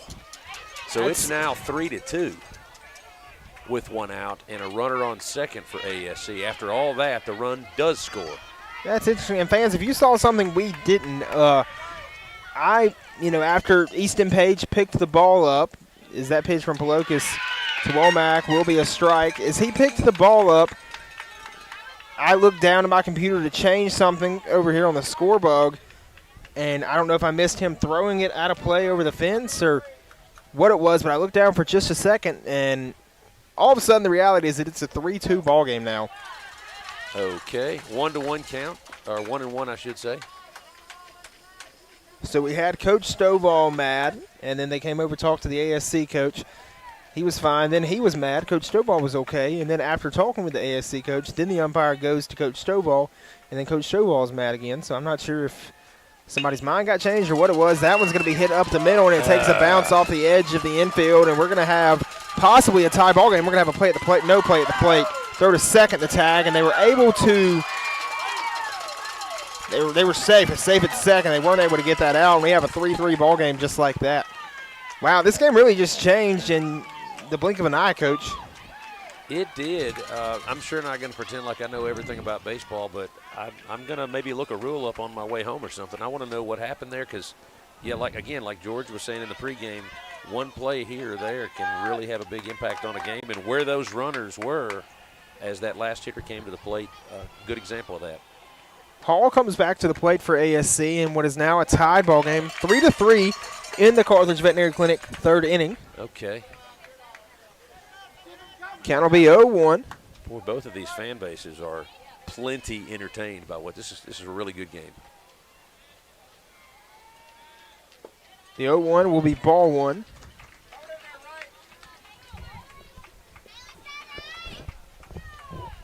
Right, Palokas trying to be a warrior for his team.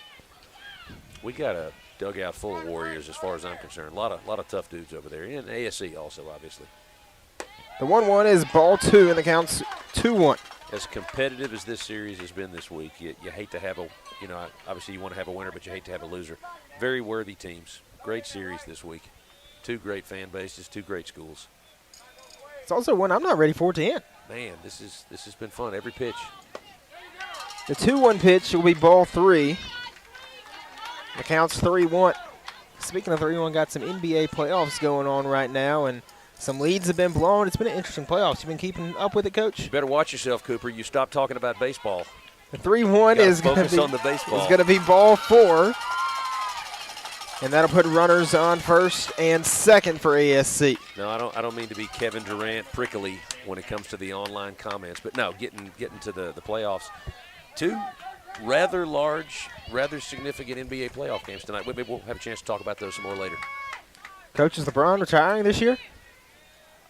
He's as far as I'm concerned, he's got 3 options. Maybe we'll have time to jump into that later. The action right now. That will be a strike. The tension is palpable. It's a big situation for both teams. Runners on first and second, 1 out. The count's 0-1 to Caston. We have out-hit these guys 6-3. We little shaky on the defense so far. A couple of defensive miscues. Yeah. But Palokas is in good position, ahead 0-2. Palokas is set to fire the 0-2 pitch. Looks back to second. He's staring at that runner. Fires the 0-2. It's swung on and missed. It's a drop third strike, and he's not going to be able to advance. Really, really nice breaking pitch. Really nice pitch there to get the strikeout for out number 2. Palokas needs to get his team out of this jam here. You talked about how we're out hitting them 6-3. And, of course, errors really fill that gap. Controversy fills that gap. Controversial calls, yeah. Controversy. I want to give them the benefit of the doubt. I'm going to assume they made the right call. But, yeah, we're kind of in the dark. We don't know. We don't quite know what happened there.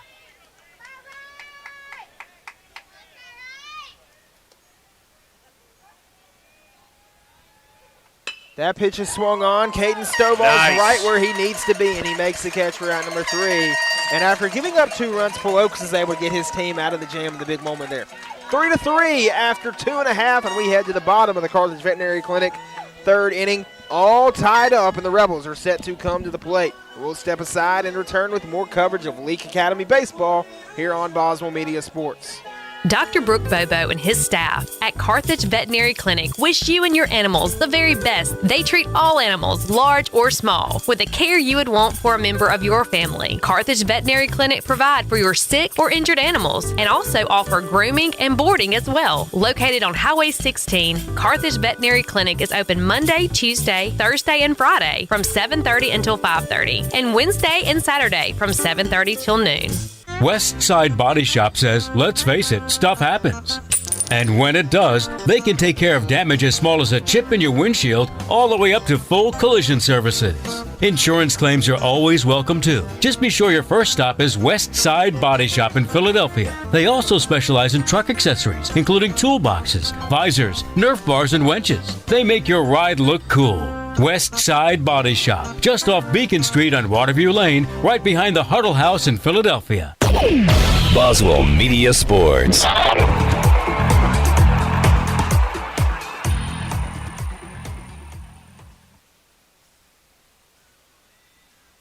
Before you begin those do-it-yourself projects outside your home or business, be sure you know where your underground utilities are located. Always call before you dig. One easy phone call to 811 can protect you from injury and expense. Plus, it's the law in Mississippi. Make the call and avoid serious or fatal injury. For more electrical safety tips, contact Central Electric Power Association, serving you since 1937, an equal opportunity provider and employer. Boswell Media Sports.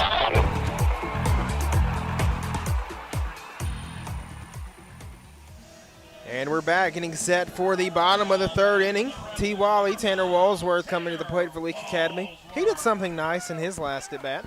He hit a 2-run home run. That was nice, wasn't it, Coach? Yeah, I'm looking at the fans out in right field. I wonder if they're expecting more. We'll see. We'll wait pitch by pitch. The fans? You mean the Madden Mafia? The Madden Mafia. Yep. The Madden Mafia. It's kind of like this is Leake Academy games. We can't refer to them as fans. It's kind of like the Masters where you have to call them patrons. At Leake Academy, it's required. You can't call them fans. It's the Madden Mafia. Well, real quick before this inning heats up, to get back to your point from earlier, Cavs Pistons, pretty significant game 6 tonight. I think that one's in Cleveland.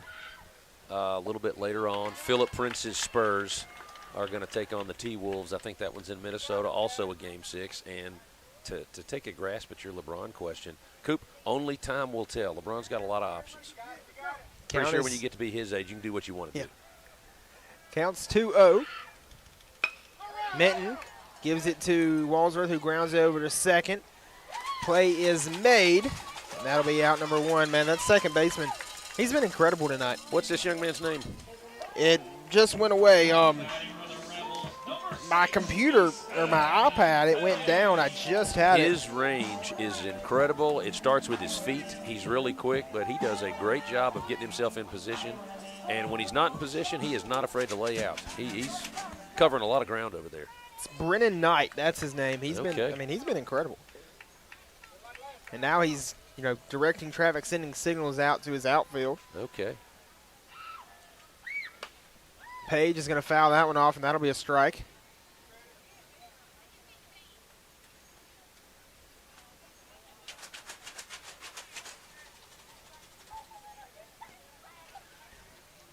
Counts 0-1 to Easton Page.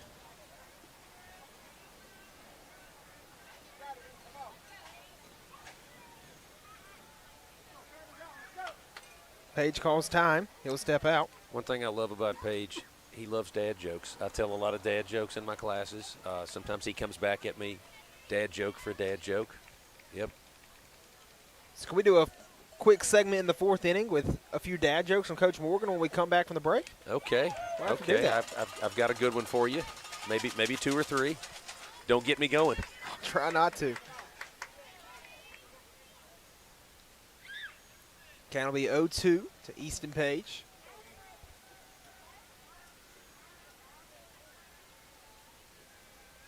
Here's the 0-2 upcoming. He'll swing on that one, send it high in the air into left field. That ball has a chance. Looks like it's going to get just foul, and it'll be a foul ball. Coach, it seems a few years ago, just a few years after I was born, there was a big boom for a few years of parents naming their kids Easton, and I'd really like to know, what do you do if that kid doesn't turn out to want to play baseball? Well, so also, a little rash in the late 1990s, early 2000s, me being from Tennessee, tons of Peytons, like tons of Peytons in a 3 or 4 year period for a very obvious reason. But, yeah, I don't know. A lot of parents give their kids the name because they like it. Some of them, I guess, are hoping maybe this will encourage my kid to pursue something in sports. I'm not sure. Well, Coach, you bring up Peyton. I was actually named after Cooper Manning as an Ole Miss fan. I guess that is where his later years is where I got my athletic ability. He had a lot of athletic ability, however, did not pan out due to injuries, and I didn't pan out due to not being athletic. Well, maybe this is wrong of me, but all athletic accomplishments aside, one of my favorite things about the Mannings, Eli and Peyton especially, is how funny they are on TV. It's awesome. Saturday Night Live appearances, commercials, Peyton Manning commercials. Oh, man, they're always a treat. Count will be 2-2 with 1 away. Ball 3, and the count's full. Page able to lay off of that high fastball. 3-2-1 across the top of the scoreboard. Have the countdown. Page trying to blast one off here, and Minton going to try to put him away. That will be ball 4, and he's not going to have to blast it off. He's just going to get to walk to first base. Minton tried a comeback breaking ball, threw it on the outer half of the plate, didn't quite come back. Real clearly ball 4. Leake's got something cooking. Here we go. Major Chandler coming to the plate for Leake Academy. Chandler, like we said, he was incredible warrior on the mound last night. Pitched almost a complete game, all but an inning and a third, threw over 100 pitches. He was crucial last night for the Rebels. Oh, and Page taking off. Yeah, that will was walk into second base. He was gone before the ball was even released. Well, Cooper, I got to mention this real quickly. I don't know if we'll have time for the full story. It's a Gage Bennett shout-out, wonderful young man named Gage Bennett. A couple of years ago, when I think of Major Chandler, there was an eating competition at a Mug Shots that featured Major and Gage Bennett. You got to remind me to come back on this later. I've got to hear this, Coach. A lot of former basketball players were in the room that night. They will remember this. They're going to call a balk right there, and Minton he kind of took a bad step, did something he couldn't do, and that's going to put Easton Page on third base. I'll tell you, man, the balk, the art of so many things that you can and cannot do on the mound, I mean, it gets confusing sometimes, and Minton does something he's not allowed to, and that's going to allow a runner to advance. Well, there was no argument there by Minton. There was no argument by the ASC coaching staff. I think everybody was in agreement. Yeah, that was a clear-cut balk. And now we've got a runner on third with one out. That'll be a ball, and the count's 2-0. You know, back to talking about the Mannings just in between these pitches real quick, Coach. I remember a few years ago someone proposed that Eli and Peyton call the Ole Miss-Tennessee game, which that would have been fun, which that was back when he who shall not be named was the Ole Miss head coach and made things interesting with Tennessee. Here's the 2-0 pitch to Chandler. Chandler pops it up high in the air. It looks like it's going to get out of play, and it will. It's coming right by a car. Oh, my goodness! It hit the car. Wrong place, wrong time. Oh, my goodness! How does that happen? Well, there's a road right there. That's how it happens. That's how it happens. But the timing, it never times up that way, and the ball bounced. It did not hit it hard. It did not break any windshields. Hey, dude, look, there are a lot of afternoons me and Elijah and Gideon pull out of here to head home on that very road while the team's out here taking batting practice or practicing. I'm always fearful of that exact thing. It just bounced up and hit the bottom of the door, but it did hit the car. Wow. The 2-1 is swung on. It's high in the air. No. It's grounded right back to the pitcher. Okay. Pitcher's able to get the throw first. It looked like it was high in the air off the bat. I was blocked by the umpire, so I apologize for that. Reality is that there's 2 outs now as Major Chandler is retired. Mitten made a really nice play for AESC. He froze Page. Page obviously did the wise thing, not running into an out. He scampered back to third, and then Mitten was able to turn and fire, and, yeah, they got an out of the play. It was a good play. Jackson Hatton needing to be big right now for Leake Academy with 2 outs in a tie ball game.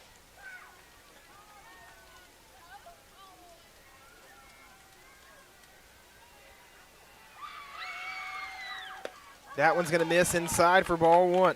Mitten's doing a really nice job amongst other things. He's not afraid to throw to the inner half, and he's keeping these hitters accountable. He's backing them off the plate a little before he goes back to the outer half. So he like Palokas, working both sides of the plate really well. The count's 1-0. That pitch swung on. It's going to be fouled off. And the count's 1-1. Mitten's arms, we were talking about his arm slot earlier. His arm slot looks a lot more consistent early on. He was, depending on whether he was throwing his hook or his fastball, arm slot was kind of all over the place. He's been much more consistent, not coincidentally. He's got much more command. Count will be 1-1 with 2 away.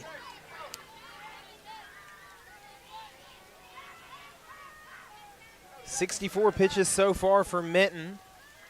He is past what we thought would be the limit. However, I'm guessing there is no limit with how much he pitched, with the exception because he's about to throw 65 right here. That's going to be fouled off. No cars in danger as that one will be over the road. Got a slight breeze for the first time today, I'm noticing. Blowing straight across from first base to third base, looking at the flag. Otherwise, pretty peaceful conditions out here. Sun setting, got a good temperature. Most of the infield is in the shade or shadows. Most of the outfield is hot with sunlight. Count is 1-2 to Hatton. Here's the pitch. That'll be swung on and missed. It's a strikeout for Minton, and we are tied at 3 after 3. They strand Page over at third base, and we head to the 4th inning. We'll step aside and return with more coverage of Leake Academy baseball when we start the 4th inning of action. Quality care close to home. When it comes to health care, nothing beats the comfort of quality care right in your community. At Baptist Memorial League, we understand your family's health is a top priority. That's why we now offer care at 3 locations. Visit us at Baptist Primary Care Carthage, Baptist Family Medicine Sebastopol, or Baptist Primary Care Walnut Grove. Our dedicated providers are here to ensure you and your loved ones receive the care you deserve. Whether you need to schedule an appointment or prefer the flexibility of a walk-in, we are ready to assist you. Baptist League, making your health care our #1 priority. Boswell Media Sports.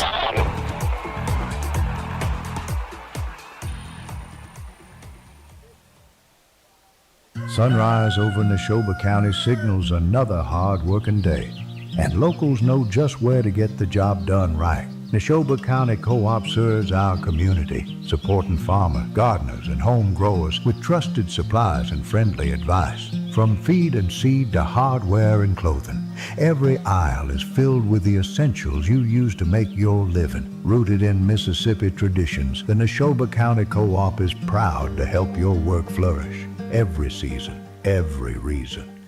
Neshoba County Co-op, Philadelphia. Boswell Media Sports.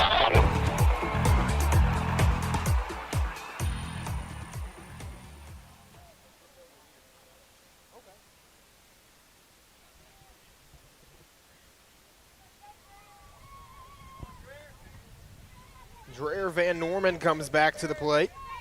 Start things off in the West Side Body Shop 4th inning of action. We're all tied at 3. Dude, this is tons of fun. Championship game, halfway through the game more or less, 3-3. You still have some nachos. I do. How could this be any better? You're a little cold. I think it better if it was a little warmer. Okay. But hey, you know what would make you better? Dad jokes. Well, you know, a lot of times dad jokes are just silly observations. Dads, they've been on planet Earth a while. They notice things, and so a lot of times dad jokes are something so simple as, what's the deal with towels? The more they dry, the wetter they get. What's up with that?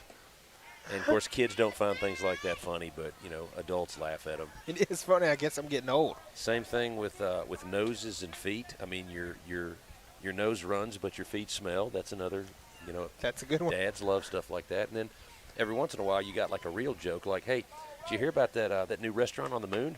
I have not. Oh, the food's fantastic, but there's just not much atmosphere. You want to make a child mad? Like if you got a teenager who's already grumpy early in the morning, they have to be at school, they're doing work they don't want to do, and then you subject them to jokes like that, they're going to stare a hole through you. It's hilarious. Never gets old.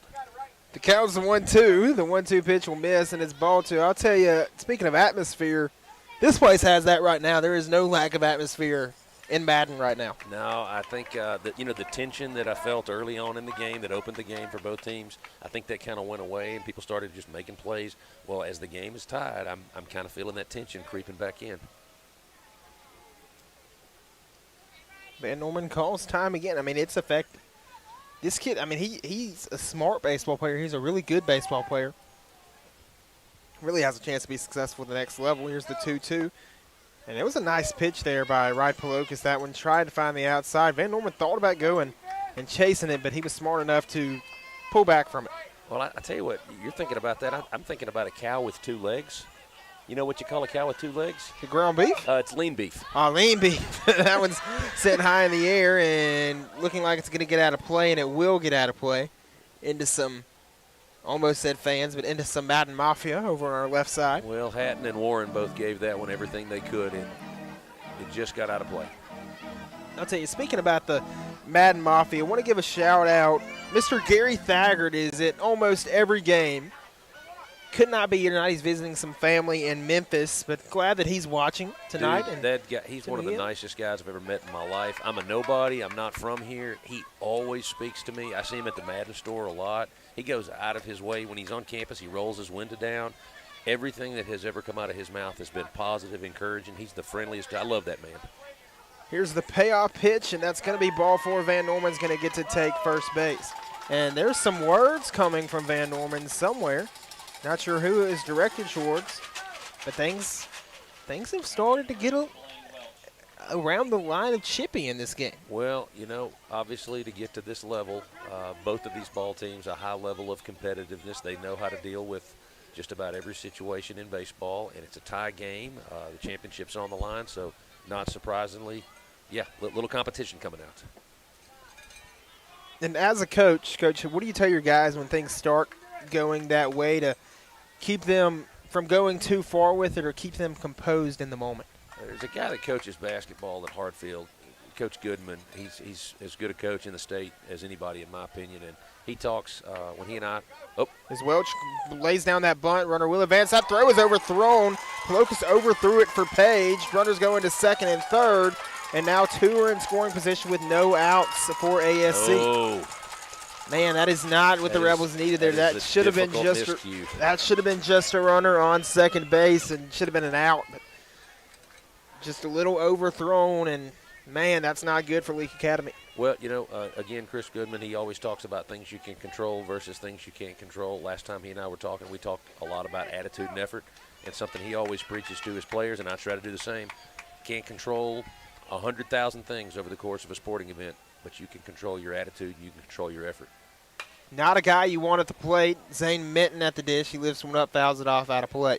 So I know Palokas gave that one everything he had. It didn't go his way, but he is great with attitude and effort. I know he'll bounce back. He'll keep competing. But I think that's one of the things you got to stress to kids in little situations, big situations, little games, big games. Yeah, attitude and effort. Just keep giving your best.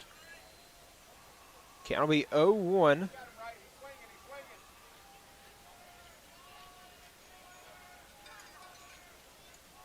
It's a good thing 2-2's not up. He would have called time by now. That one swung on and fouled off, and the count's 0-2. 0-2 is at third base for his team and stands just 90 feet away. He's behind third base now, so maybe right at 91 feet now. Either way. Down and foul, back and fair. I think that's what they teach you. Palokas, big pitch right here. It's the 0-2 to Zane Minton. That one breaks into the zone, and it just misses. Just misses the zone. It breaks just. That's one of those that in the majors, you're tapping your head if you're anybody on the Leake Academy side. That one was a really nice pitch. It was a breaking pitch that I thought was on the corner, and then I thought it came back over the fat part of the plate. Maybe a little low. Give the umpire the benefit of the doubt there. The 1-2 is going to miss the zone. That one did miss. Minton thought about going, though, and it's ball two. Well, two pitches in a row. Palokas has kind of gone to the lower half of the strike zone, try to get him to chase something or maybe coax him into a ground ball. I think that's really good strategy with a power hitter like this up. Count is 2-2. No outs, two in scoring position. Here's the pitch from Palokas. Called strike three. Palokas struck him out. Man, that is a huge strikeout. I feel like he owed us one. Wow. Yeah, that one maybe got a little bit of the inner half. Maybe it was a makeup pitch. I don't know. Either way, got us a big strikeout. It was a big pitch there from Wright Palokas, and Minton still hasn't made it back to the dugout. He's walking back. And he's frustrated with the bat he has and the position that his team's in right now. That was huge for Leake to strike him out. It's Andrews at the plate now. Andrews going to ground that one. He's going to be big for his team. One run will score at least. They're going to send home a second, trying to take a two-run lead. There won't be a play at the plate, and the RBI single will score 2 runs for Ethan Andrews. 5-3, Amite leads. Well, with Minton, I thought Palokas kept the ball so far on the inner half of the plate. Minton couldn't get any extension on it. Obviously he didn't even offer it that last pitch. The guy that just hit, I thought he was able to get a little extension, get his bat head around, rifled it down the third base line, and now they've got a 2-run lead. And the ASC dugout is alive. They are. There's a lot of noise coming from there. That'll be ball one to the batter, Walsh.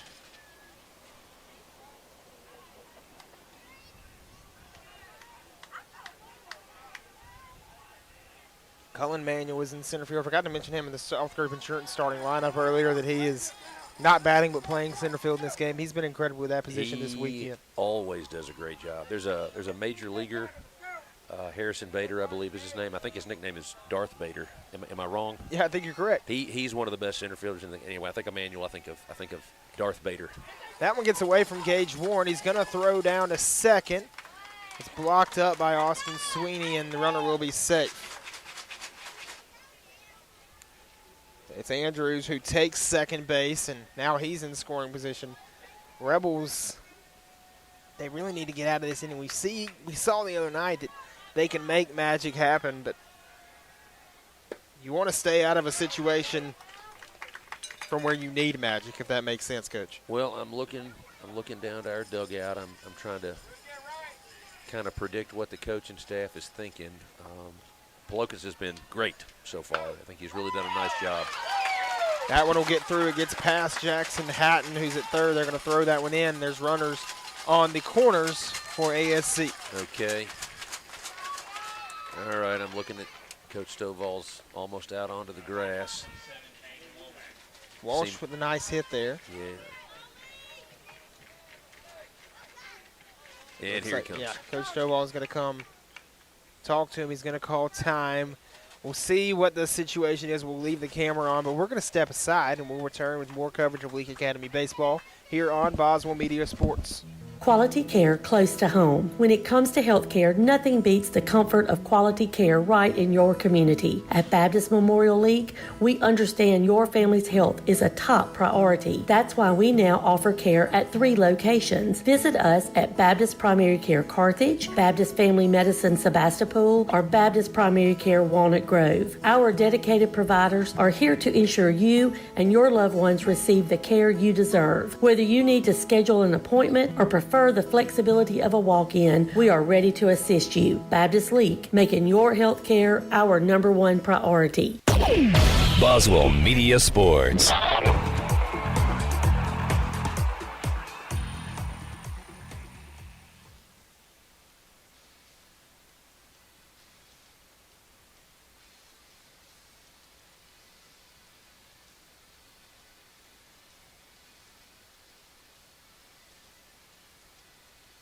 Woodstock Furniture in Philadelphia says, let's go Rebels. Woodstock Furniture has a game plan to score big-time savings for our Rebel faithful all season long. Family-owned and operated, Woodstock Furniture at 70 Canal Place in Philadelphia behind McAllister's has a winning tradition with their low price guarantee on furniture for every room in the house. Plus, if you buy it today, you get it today. Woodstock Furniture at 70 Canal Place in Philadelphia loves the Rebels like the Rebels love to win. Sunrise over Neshoba County signals another hard-working day, and locals know just where to get the job done right. Neshoba County Co-op serves our community, supporting farmers, gardeners, and home growers with trusted supplies and friendly advice. From feed and seed to hardware and clothing, every aisle is filled with the essentials you use to make your living. Rooted in Mississippi traditions, the Neshoba County Co-op is proud to help your work flourish. Every season, every reason. Neshoba County Co-op, Philadelphia. Boswell Media Sports.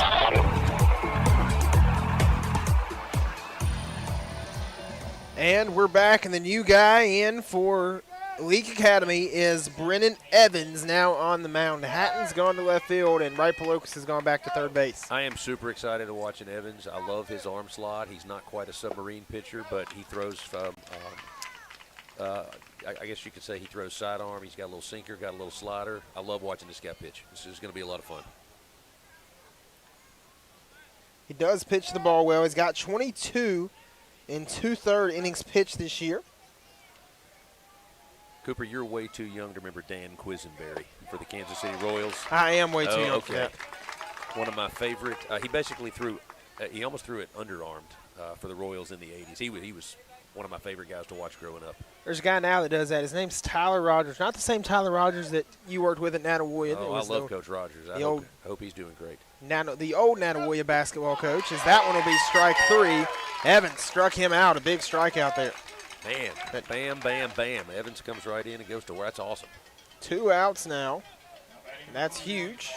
Runners on second and third. Evans has got a mix of pretty good velocity. He's got some pop on his fastball, and he's moving the ball. When you throw from the side like that, or three-quarter sidearm, a lot of movement. Yeah, the player, Rogers, is the one. If that one gets grounded through, Stovall makes a stop, makes a Jeter-like throw over. Page had to come off the bag and a run will score, and it's a 6-3 ball game. That was tough. That was in the hole. He was falling away from first base. Still made a heck of an effort. He did. The runner will be safe, and there's runners on first and third. I'll try to get it out and out before a pitch, but Tyler Rogers is the guy in the league now who makes the basically underarm throwing motion. Only goes about 86 miles an hour at top speed, but you're basically seeing a smaller softball coming at you.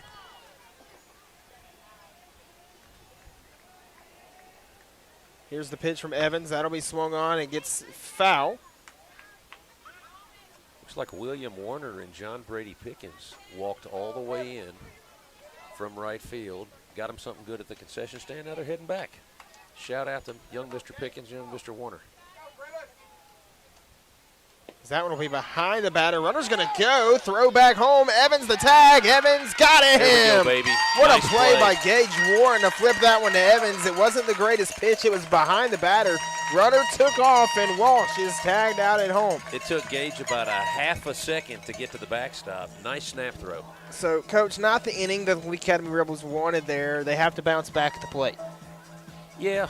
I think ASC's done a nice job the last couple innings of taking advantage of some Rebel miscues. We just need to come to the plate and make amends by putting the bat on the baseball. Rebels will be back to the plate in just a few. Until then, we'll step aside and return with more coverage of Leake Academy baseball here on Boswell Media Sports. West Side Body Shop says, let's face it, stuff happens. And when it does, they can take care of damage as small as a chip in your windshield all the way up to full collision services. Insurance claims are always welcome too. Just be sure your first stop is West Side Body Shop in Philadelphia. They also specialize in truck accessories, including toolboxes, visors, Nerf bars, and winches. They make your ride look cool. West Side Body Shop, just off Beacon Street on Waterview Lane, right behind the Huddle House in Philadelphia. Dr. Brooke Bobo and his staff at Carthage Veterinary Clinic wish you and your animals the very best. They treat all animals, large or small, with the care you would want for a member of your family. Carthage Veterinary Clinic provide for your sick or injured animals and also offer grooming and boarding as well. Located on Highway 16, Carthage Veterinary Clinic is open Monday, Tuesday, Thursday, and Friday from 7:30 until 5:30, and Wednesday and Saturday from 7:30 till noon. Boswell Media Sports.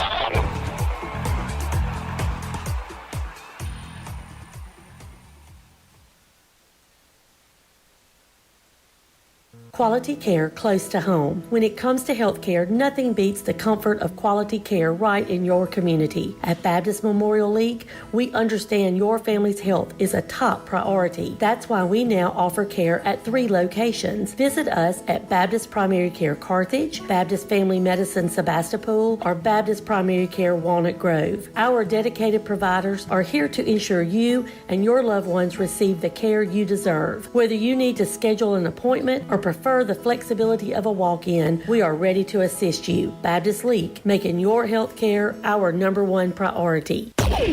Boswell Media Sports.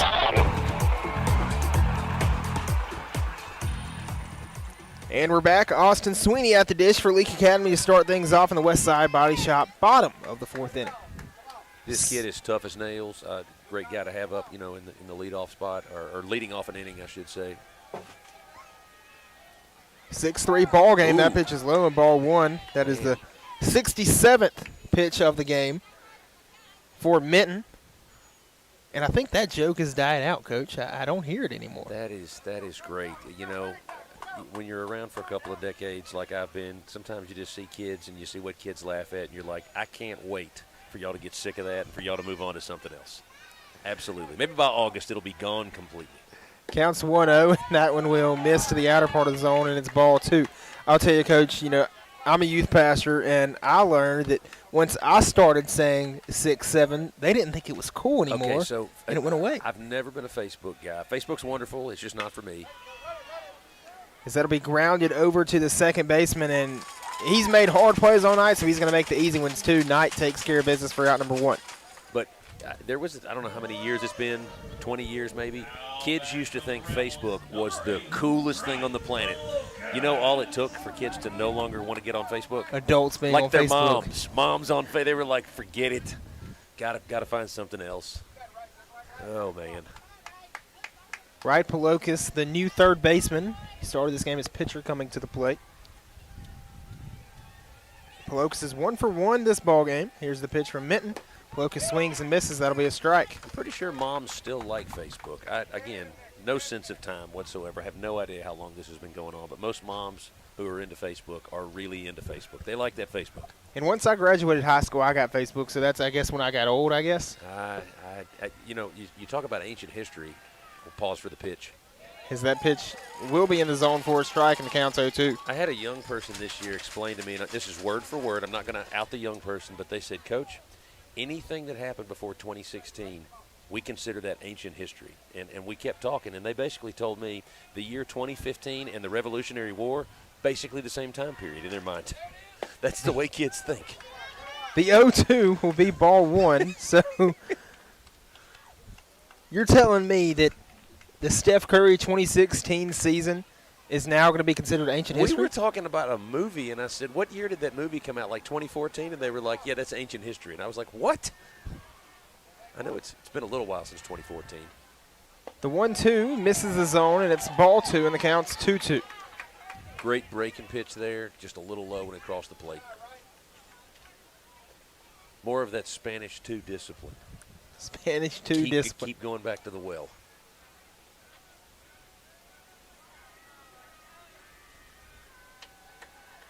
Here's the 2-2, and that'll be fouled off out of play.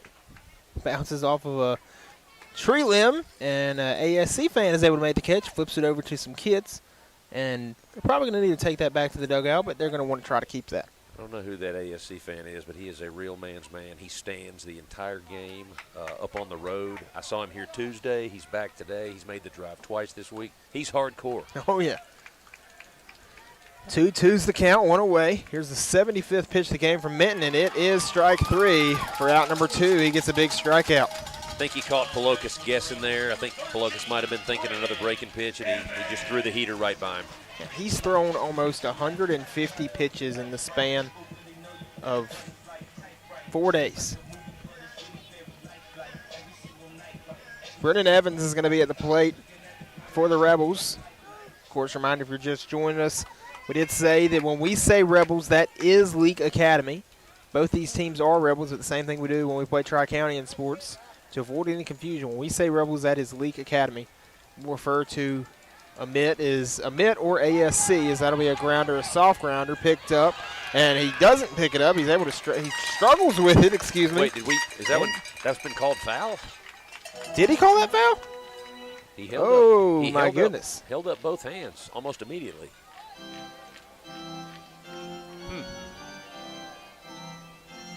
No argument from Coach Stovall.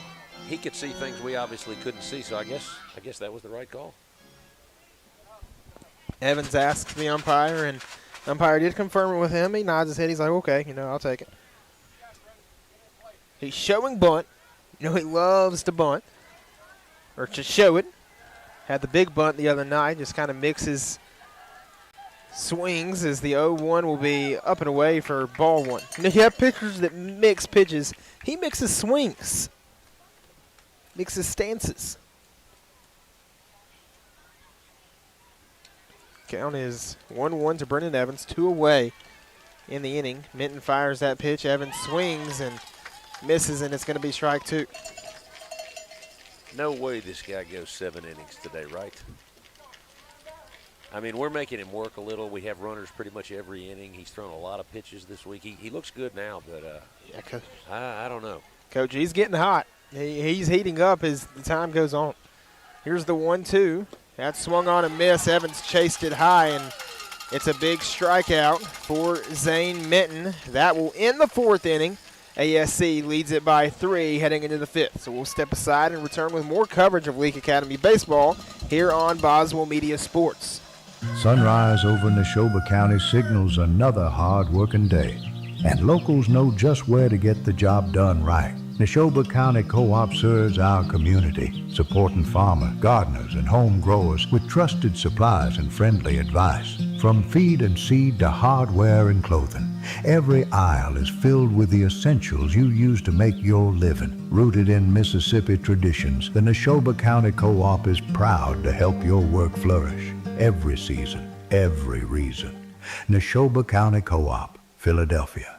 Quality care close to home. When it comes to health care, nothing beats the comfort of quality care right in your community. At Baptist Memorial League, we understand your family's health is a top priority. That's why we now offer care at 3 locations. Visit us at Baptist Primary Care Carthage, Baptist Family Medicine Sebastopol, or Baptist Primary Care Walnut Grove. Our dedicated providers are here to ensure you and your loved ones receive the care you deserve. Whether you need to schedule an appointment or prefer the flexibility of a walk-in, we are ready to assist you. Baptist League, making your health care our #1 priority. Boswell Media Sports.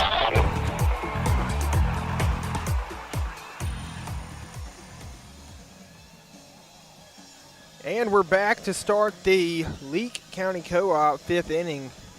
Coach, what do the Rebels need to do in this inning?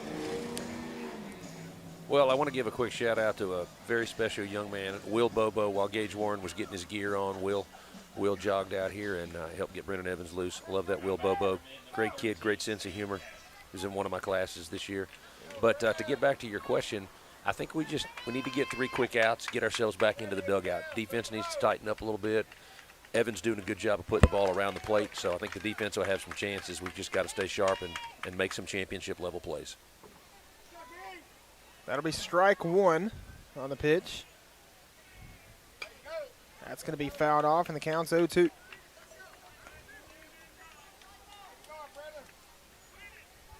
Shadows extending almost over the entire infield now. That sun's kind of diving behind the trees. Looks like the lights are starting to come on, and they're going to say that hit him. I think it did hit him. It did hit Cass, and he's going to get to take a free base. Looks like he hung a slider, and they're going to get a runner out of the deal. Not what the Rebels wanted there. Coach, you know, this is something I mentioned yesterday.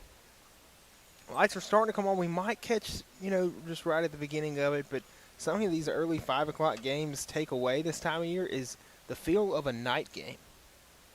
Kind of takes that away, that, night games, they're just more fun. That's how it works out. That's going to be a slow roller. Picked up, no, not picked up. Evans struggling with it, and now runners on first and second for ASC. Well, we just noted defense needed to tighten up, need to make plays. Had a little bobble there. Thought we had an easy out, even though the runner was going to advance. Glad the runner at second stayed at second. But now they have 2 on and no outs. And big 2-2's coming to the plate. Van Norman at the dish for ASC. Wonder if he'll call time. Probably do it right before the 3rd pitch of the at-bat. That'll be a ball, and the count's 1-0. Tried to show bunt, but pulled back.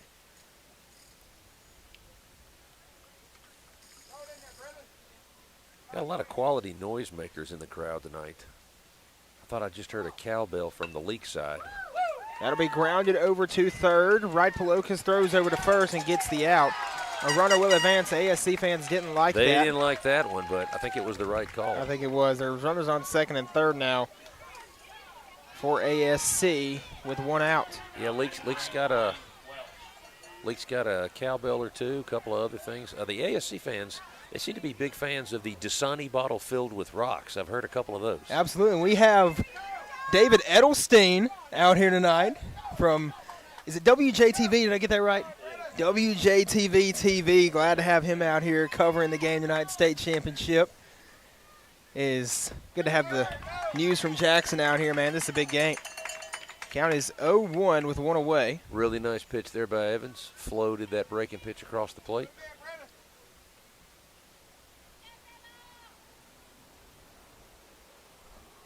One count, 1 away. That one will miss, and it's ball 1. Cooper, is it wrong? I heard a truck coming. Is it wrong that I was kind of rooting for a foul ball to tag that truck? It was a big, strong truck. It looked like it could have taken it. Now, the question is, where were you rooting for it to hit? Just a harmless bumper dink. Okay, good deal. That one's okay then. Got to be 1-1. That one swung on high in the air into shallow left center. It's called for. Runner tags. No, he doesn't tag. What a throw in from Cullen Manuel to keep that runner casting over at third base. Man, that's huge. They respected the long arm of the law. I think they knew what was coming. Credit the ASC coaching staff. They really know their opponent. I think we would have nailed that guy. Excellent throw in from center field. It would have been nice to have a chance to get him out because now with 2 outs, Zane Minton is coming to the plate for ASC, and I think we got his strikeout earlier. And that one's going to be right up the middle. That will be a base hit. 1 run going to score. At least that one gets trouble. It gets to the back. It gets in the gap back there. Oh, my goodness.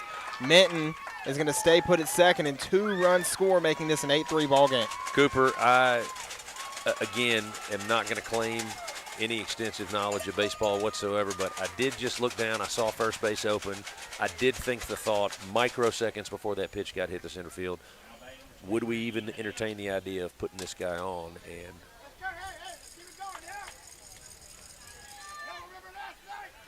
man, he gets a big hit. Yeah, I wondered what the discussion on the first base side was. They put in a courtesy runner for Minton. Yeah, but they did. I to get back to the point, I wondered if we were going to put him on, and a half a second later he stuck that ball in center field, and now it's an 8-3 game. Rebels were down 5 yesterday in the late night comeback. That was when our stream dropped. We didn't get that for you, but Rebels down 5 right now. Counts 1-0. That one swung on. That one's going to get down for a base hit. 1 run's going to score at least, and it's going to be a 6-run game, and it's a stand-up double for Andrews. Well, we 100% know what our team is capable of, even when we're in a big hole. But like we were saying yesterday, we just need to get that third out and get out of this. Exactly. Inning. Yeah, just get back to the dugout. We'll figure something out. While you know what you're capable of, we saw what they did last night. You don't want to put yourself in a situation for you to need that to happen, you know? Yeah, that's true, but here we are. Just got to settle down and get this out. Walsh sends that one high in the air. It will fall for a base hit, and it's just lost by Major Chandler. And the same thing happens again, RBI double. That one's going to be a single with an error. If a run scores, Andrew comes home to make it a 7-run ball game. Major was kind of caught in no man's land there. That's tough. If he lays out, the ball gets by him. There's a chance the runner would get all the way to third or have an in-the-park home run. But I think Major just kind of held up there, let the ball drop in front of him, and they did get the 1 run, but I guess the other guy stopped at second. Coach Stovall coming out to talk to Brennan Evans. We're going to step aside, and we'll return with more coverage of Leake Academy baseball after this mound visit. Before you begin those do-it-yourself projects outside your home or business, be sure you know where your underground utilities are located. Always call before you dig. One easy phone call to 811 can protect you from injury and expense. Plus, it's the law in Mississippi. Make the call and avoid serious or fatal injury.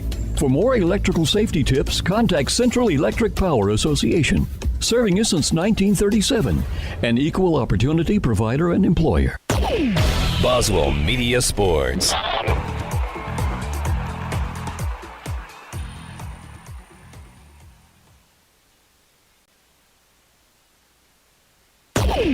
Boswell Media Sports.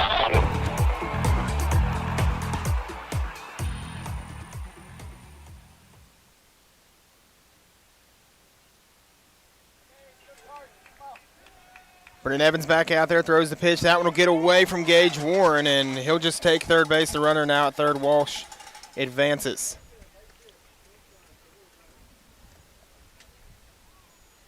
Coach, this has not been the inning that Leake Academy has wanted at all. Well, I'm gonna keep singing the same song, playing the same record. If we'll just make one play, it looks like we have a chance to right here. Manuel running up on it. Does he make the catch? No, he doesn't. That one hits the ground. Another run will score. Throw back in, and it's an RBI single as that one's just right in front of him, and it's now an 11-3 ball game. Now you have to worry about the run rule coming into play.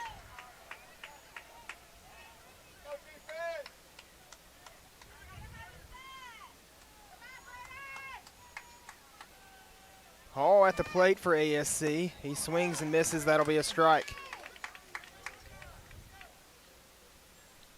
2, 3, and 5 runs scored in the last 2 innings for ASC. Last 3 innings, excuse me. One of the things you can say about this ASC squad, they know how to score runs with 2 outs. They did it yesterday. They've done it again today. Exactly. Here's the 1-1. It's going to be taken. It'll be ball 2.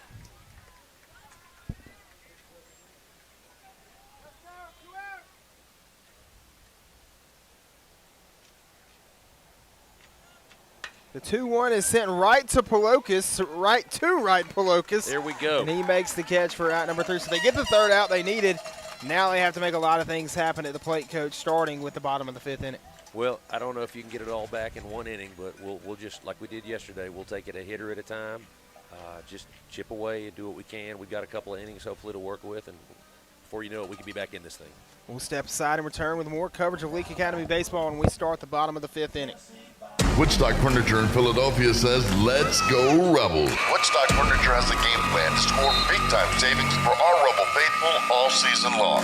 Family-owned and operated, Woodstock Furniture at 70 Canal Place in Philadelphia behind McAllister's has a winning tradition with their low-price guarantee on furniture for every room in the house. Plus, if you buy it today, you get it today.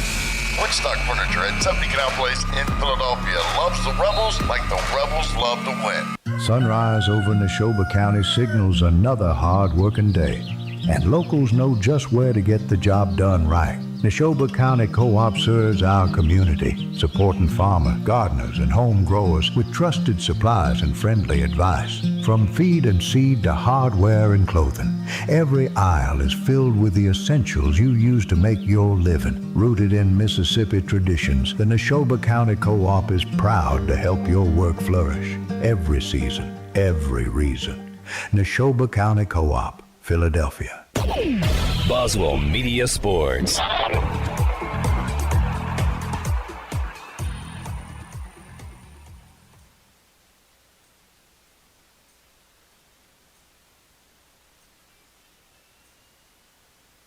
Before you begin those do-it-yourself projects outside your home or business, be sure you know where your underground utilities are located. Always call before you dig. One easy phone call to 811 can protect you from injury and expense. Plus, it's the law in Mississippi. Make the call and avoid serious or fatal injury. For more electrical safety tips, contact Central Electric Power Association, serving you since 1937, an equal opportunity provider and employer. Boswell Media Sports. Gage Warren leading things off for League. He's been a good leadoff batter tonight. Rebels need a spark from him. 5th inning brought to you by the Leake County Co-op.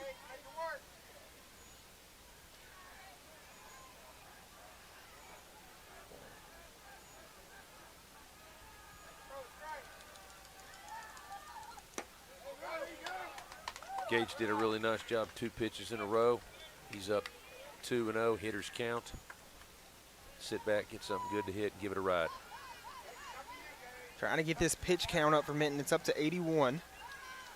Here's the 2-0 pitch. That one's going to be swung on and fouled off, and counts 2-1 as that one comes down. Did that hit the umpire in the shoulder? He's got all the shoulder padding, so he's going to be okay. Things that aren't usually hit by baseballs have been getting hit by baseballs tonight. I'm no stat tracker, but yeah, foul balls are doing funny things. We've had a lot of foul balls, first of all. The count's 2-1. That one swung on by Warren high in the air, and that will be another foul ball. Coach, a few years ago, I was calling an East Mississippi softball game, and I noticed there was a lot of foul balls in game 1 of that day, and in between games, I went back on Game Changer and counted. College softball game, 95 foul balls in 7 innings. I remember there was a magazine called Sports Illustrated I used to read a lot growing up. They would routinely have little feature articles in there about like how many baseballs an average Major League Baseball game uses, and it just blew me away when you think about. That one's going to be lined right to that second man. Knight is. That guy is the man on the spot. Every time a ball's hit, he seems like he's involved. He's such a good second baseman. He's exactly what you need. It's, shortstop is usually your best infielder, but, man, he's with Leake, how they've been push hitters and just attacking the right side of the field. He's been that shortstop basically tonight. Yeah, Gage hit that one right on the nails, but it was another nice play by the second baseman. Caden Stovall at the dish for Leake Academy. That one nearly hit him. It'll be ball one. You know, a lot of folks are critical of batters sometimes when they dive out of the way, and they're like, man, just stand there and let it hit you. I don't know if the folks at home can see this, but anything that comes out of Mitten's hand, I wouldn't want to hit me either. That late in the game, second outing this week, and he's still bringing the heat. Counts 1-0 to Stovall. That'll be a ball, and the count's 2-0. Well, this is 2 hitters in a row he's fallen behind. It's the first time I've seen him do that in a couple innings. Maybe a little fatigue setting in. Coach, I'm going to have to look it up real quick. I'm not sure if there's an 8-run rule for the 5th inning of these games, or if they still do 10 runs for these games. But I'm going to err on the side of 10 after 5. But no matter how you slice it, we just need to score something. Yeah, that's what's needed. So ASC fans aren't reacting like they're 2 outs away, but you never know. I believe it is 10 after 5 still. I'm just overthinking it. Maybe thought I heard something I didn't.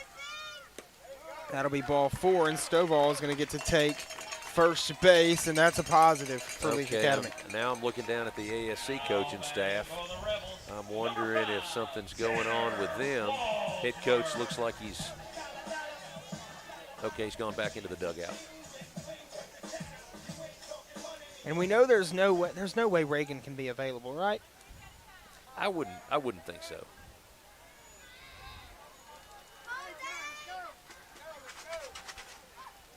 One out, a runner on first base. Tanner Walsworth at the plate for Leake Academy. And he gets hit, and he's going to have to shake that one off. And he does not look like he liked getting hit by that pitch. Like you said, those are going to hurt.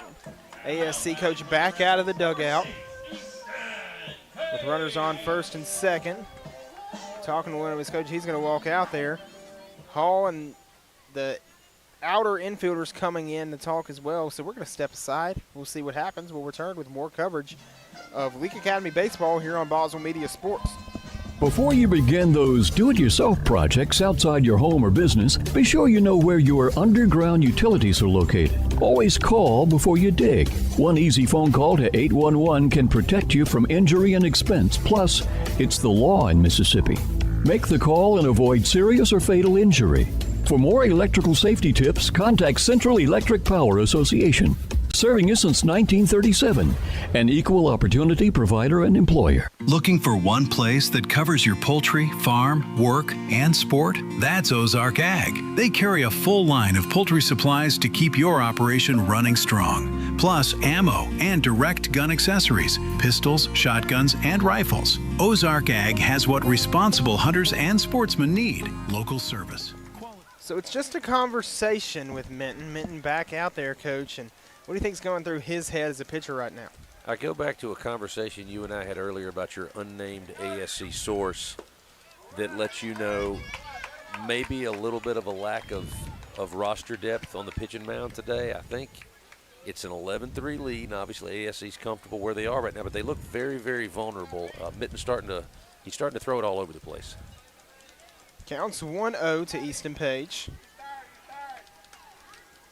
Minton has thrown 90 pitches tonight. He threw over 80 on Tuesday. That's a lot of pitches, Coach. Well, he's throwing a lot outside the strike zone right now. Missing up, missing down, missing in, missing out. A lot of balls up there. Counts 2-0, and here comes the pitch from Minton. That one is high and called a strike, just in the upper part of the zone. Maybe it clipped the top half. Count's going to be 2-1 either way.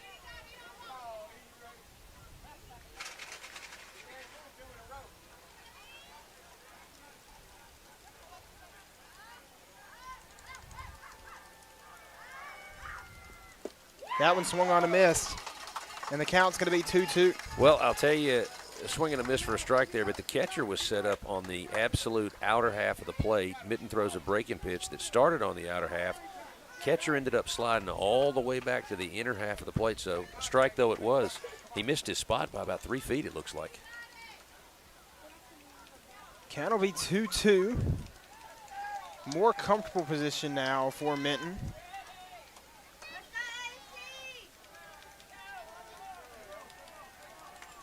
He'll step off and call time. 2 balls, 2 strikes, 1 out, and 2 base runners for Leake Academy. 93 pitches this game for Zane Minton. That pitch is inside, and it's ball 3, and it'll fill the count. Ooh, huge pitch coming. Count's full. The bases are in danger of being full, and the pressure is overflowing right now. Both base runners, I should say, look like they are ready to fly at the crack of the bat. Page is the man in this situation, in my opinion. I don't know, especially watching what I've watched this week. There's nobody I'd rather have up there in this spot. Let's see if he can capitalize. The payoff. He laid off of it, and that's ball 4. A really good eye there by Page. He thought about it, but that's ball 4, and it'll load the bases. So we're about to go over the 100 pitch count, correct? We are. Okay. He's at 95, an ASC coach directing traffic out there, pointing to the left, pointing to the right, pointing to the outfield, pointing to the catcher, pointing to the pitcher, pointing at everybody.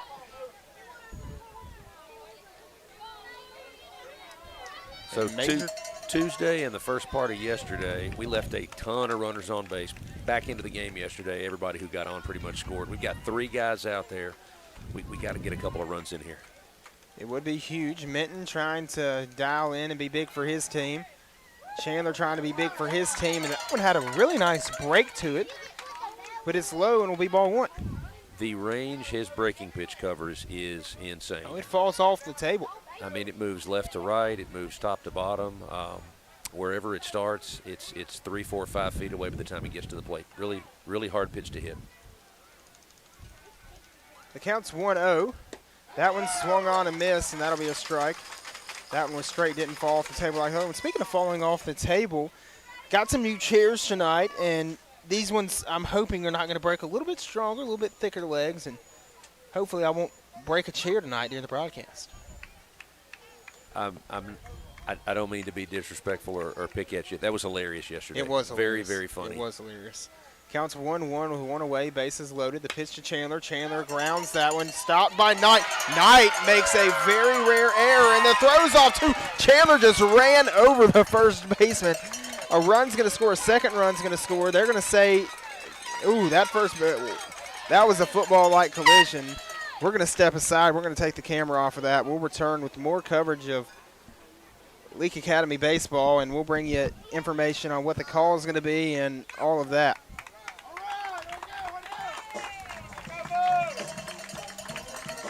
Or maybe we're not going to step aside. We're going to keep it right here. Just had to take that off. They are going to count both runs as they should. Coach Morgan, that was a crazy collision right there. Well, I'm going to tell you, I'm glad the ASC first baseman, he's walking it off. He appears to be okay. I don't know if it phased Major one bit. Major never hit the ground, just waited on the call. Now he's at second base. It's 11-5.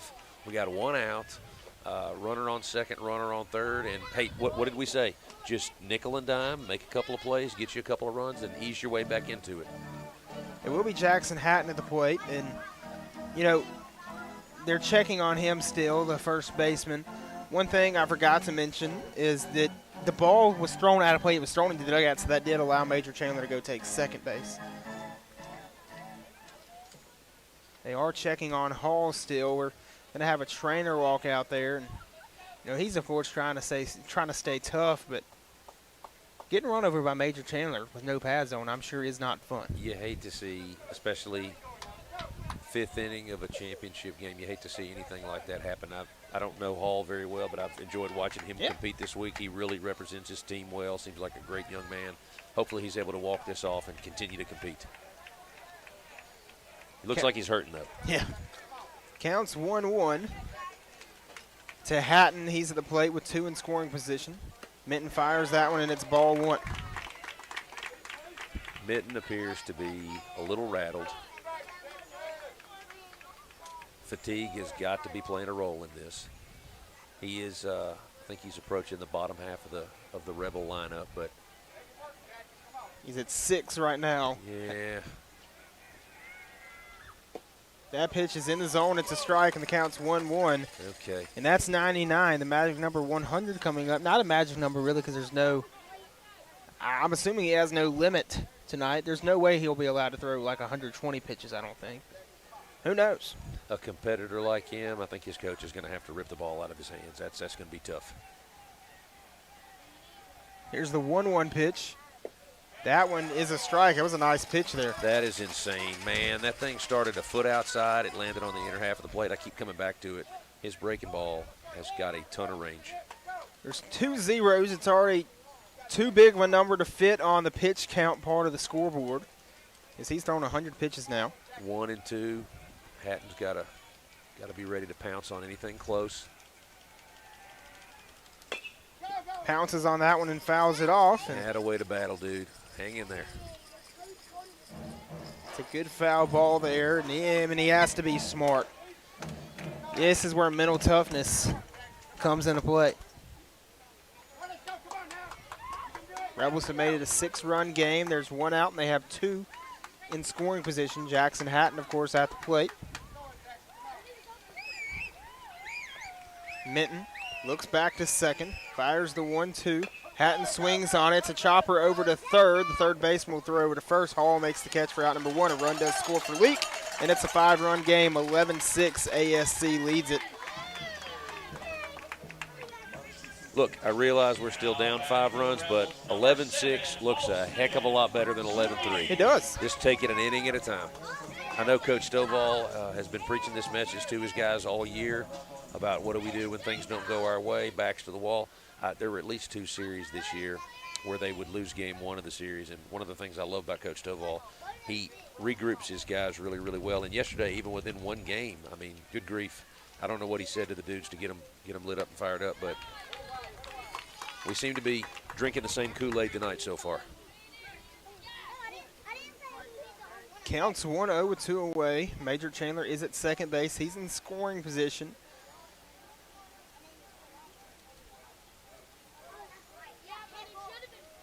Austin Sweeney at the dish. That pitch will be called a strike, and the count's 1-1. Okay. That's another one of those. You know, I don't like to comment on the umpires, but, I mean, that's a beautiful frame by Ethan Andrews to help that one find the zone. That's what we'll say. We'll compliment the frame. That's the thing. Framing has changed the game of baseball. If you can make a ball look like a strike, you're a good catcher. The 1-1 is right up the middle. No need for a frame there, and the count is now 1-2. Give a shout out to the ASC defense. I'm looking at the errors portion of the scoreboard, and you know, obviously today hadn't been our best day, but that play at first base was their first error today. The count's 1-2, 2 away. Minton trying to get out of the inning with his 106th pitch. Swung on by Sweeney, high chopper over to first, and Sweeney beats it out. Sweeney beats it out. He's safe at first, and there's runners on the corners for Leake Academy.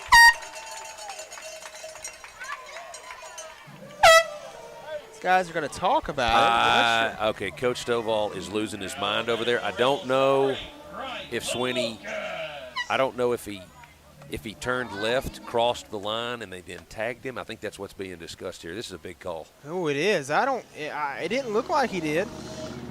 What is the call here? Okay. Somebody's going to be upset. It's another one of these great calls. Oh, my goodness. Okay, I guess they're going to say he never turned left.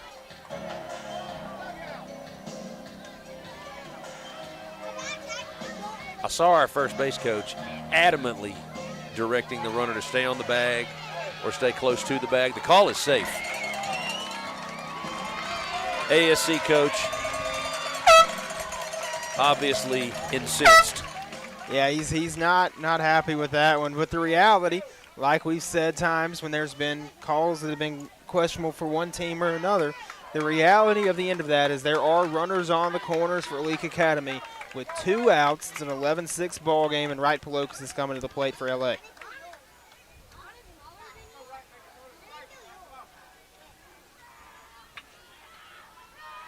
Minton still pitching. He's thrown 106 pitches. He fires this one. It'll be a strike. Well, I think the Leake crowd, sensing the magnitude of the moment, their team is down, but they are really hanging on every pitch. They are. I think they realize the door is very open. Counts 0-1 to right Palokas. Minton fires the pitch. It's swung on and fouled off out of play, and the count's 0-2. Big pitch upcoming here for Minton. It'll be his 108th. There's runners on the corners. Major Chandler's at third base. Austin Sweeney is at first. And the 9-hole hitter, Brendan Evans, stands on deck. Big pitch upcoming for Zane Minton.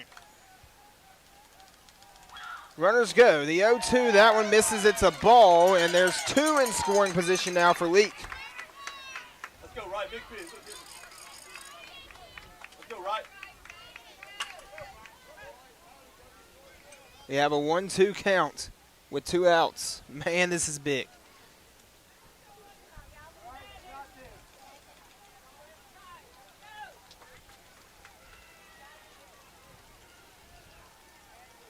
Minton's 1-2 pitch is swung on by Palokas. Oh! Away from home! 1 run scores, a second run coming around, and it is a 3-run game just like that. Oh my goodness, Leake Academy will make your heart race this weekend. What a bounce! I am looking at the looks on the faces of the ASC players, and they 100% look like a collective. Here we go again. 11-3 is now 11-8. Man, what an opportunistic bounce. And I'm going to tell you, like, Hall has been incredible. There was nothing Hall could have done there. It was right around the lip of the infield. That's just one of those really bad bounces. Brennan Evans at the dish. Minton fires the pitch. That'll be a ball. Meanwhile, I think that's pitch 110. That is. But the scoreboard is going to make it look like he's thrown 10 pitches. However, he has thrown way more than 10 pitches.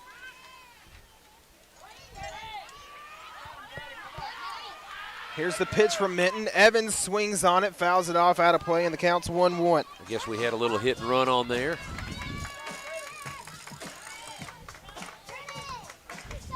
Two hours, 11 minutes into this ball game, and Coach, every single minute of it has been interesting. And we've still got a long way to go. A long way to go. A lot of baseball to be played.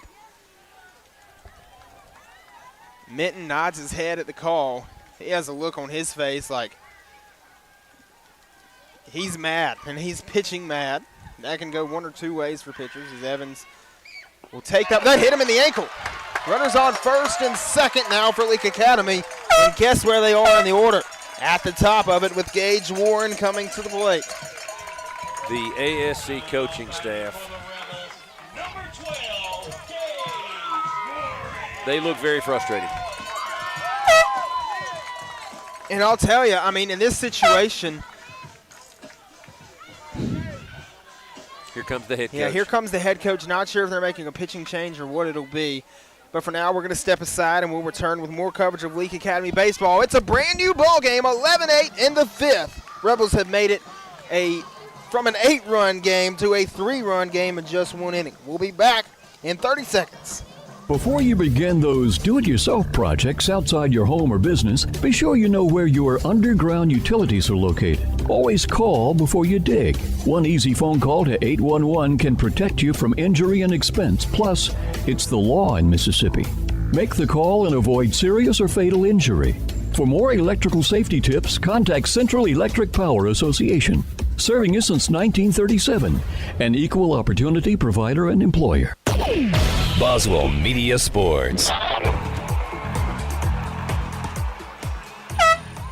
And if you're expecting us to tell you about a pitching change, we're not going to do that because Zane Minton's still on the mound, man. That kid's a warrior. Folks at home, you better make sure your arms and legs are inside the vehicle. Get that safety belt buckled. We are in for a wild ride over this last 2-point-something innings. And now there's a conversation going on between the umpire And the coach, wait, there is a thing, and I'm not sure what the number is in high school baseball, but there's only a certain amount of visits you can take before you have to pull a player, before you have to make a pitching change. Umpires are going to discuss this, I think. I think that's what, based off of Minton's reaction, I think this has got to be what this is about. If you're a Rebel fan, I mean, don't want to, man, you can see Minton's face. That kid does not want to leave this ball game. I think it's going to be play on. Yeah, I think they're going to get to play on. But to your point, you would know a lot better than I. That must be the last allowable visit before there has to be a pitching change. I think it's got to be. Stovall is going to talk to him now. Coach, what an atmosphere we have. Well, I think, like we touched on earlier, the fans, I mean, we're still down 3 runs, but I think the fans absolutely feel like we've got as good a shot to win now as we have at any point during this series. Gage Warren stepping in. Here we go. Gage Warren needing to be big for Leake Academy. Runners on first and second. Minton with pitch 113 right here. And it misses for ball 1. The count's 1-0 with 2 away. An incredible amount of pressure on the AESC pitching, and absolutely got to be nearing the point of exhaustion. Pulls that one down. Oh, fair ball, baby! Got away! Fair ball. 1 run scores. It's 11-9. A second run coming. There's going to be a throw. He's at third. That one gets away. 2-run score, and it is a 1-run game here in Madden. 2-run triple. Go, Gage, go. Rifle down the right field line, just inside the chalk. Gage was at full speed within about 2 steps. He knew it was a fair ball all the way.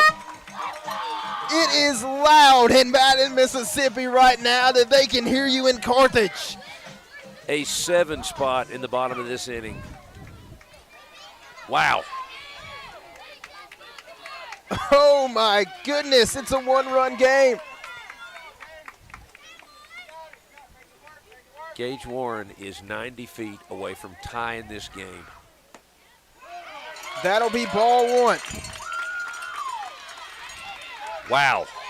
Rebel fans, whatever you have been doing for the last 20 minutes or so, keep doing that.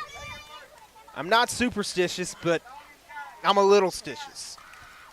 The 1-0 pitch will be ball 2. Was that a dad joke? It was a dad joke, but I'm not a dad, so I can't really. It was a, I don't know, a college-age person joke that's not a dad yet. Counts 2-0 to Caden Stovall. So you're not disgruntled, you're extremely gruntled. Yes. I think that's a Michael Scott line. The 2-0 will be strike 1, and that's 2-1. Now, I do love Michael Scott. I do love The Office, so that's where I get most of my humor, I guess. Count will be 2-1 with 2 away to Caden Stovall. Gage Warren stands 90 feet away with a 1-run deficit. And the 2-1 is swung on a miss, and the count's 2-2. That was a nasty breaking pitch on the outer half of the plate. The 119th pitch is coming up right here. Win, lose, or draw for Minton. What an effort, dude. Absolutely. What a gladiator. The 2-2. Swung on, high in the air, right field. That ball carrying, and it is caught by the right fielder. Brought in for out number 3. What an inning from the Leake Academy Rebels. They came in down 8. They leave the bottom of the 5th down 1. It's 11-10 right now, Coach. We got 2 innings left. We talked about all they needed to do was, just get a couple of runs to ease their way back into it, and they got a lot more than that. They did. One inning in Madden. The Leake County Co-op 5th inning was an incredible one where we saw a total of 13 runs scored in it. Man, it is incredible. Or 12 runs scored. I miscounted. Either way, it's been an incredible inning so far. We step aside. We'll be back with the South Group Insurance 6th inning in just a few. Leake County Co-op, your friends in your community committed to you. Supplying everything you need for garden planting, yard growing, and keeping the animals fed and healthy. Your Leake County Co-op is ready for spring, so now you can be too. They have ferns and blooming plants arriving daily and all the equipment you need for the farm animals. While you're porch sitting, be sure you have one of our Corinthian bells singing in the wind to you. Leake County Co-op, your friends in your community, committed to you. Highway 16 Carthage.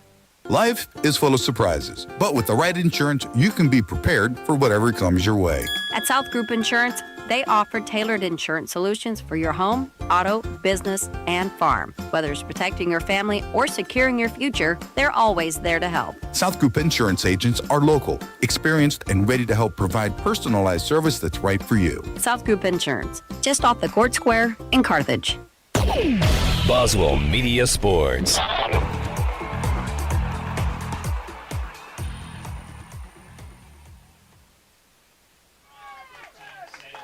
And we're back to start the South Group Insurance 6th inning.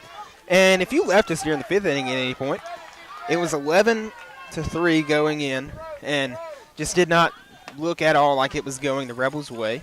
But, baby, that cushion is gone. It is once again a one-run game. It is. Every pitch matters. Man, how the pressure has shifted. This has been an incredible series and just another incredible ball game right here. Count's going to be 2-0 to Caston. They got the air horns out, and I can barely hear once we're taking our headsets off in between innings, and I cannot hear a thing almost. Count will be 2-1. That pitch is fouled off, and the count will be 2-2. Ooh, he chased a ball there. He did. That could have been ball 3. We'd have a 3-1 count. Completely different count right here, 2-2.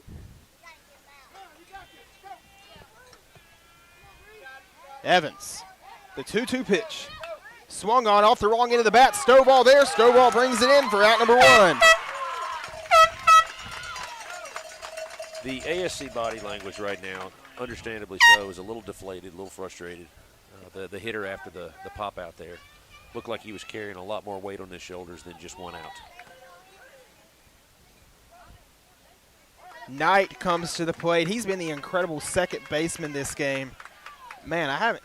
He has accounted for, man, almost double digits of outs this game.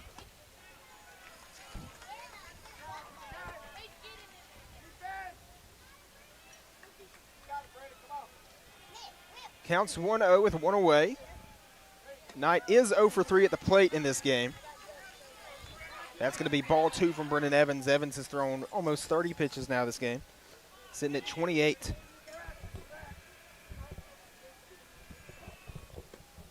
Here's the 2-0. Will be 2-1. Looks like that one caught the inside corner. Good for us.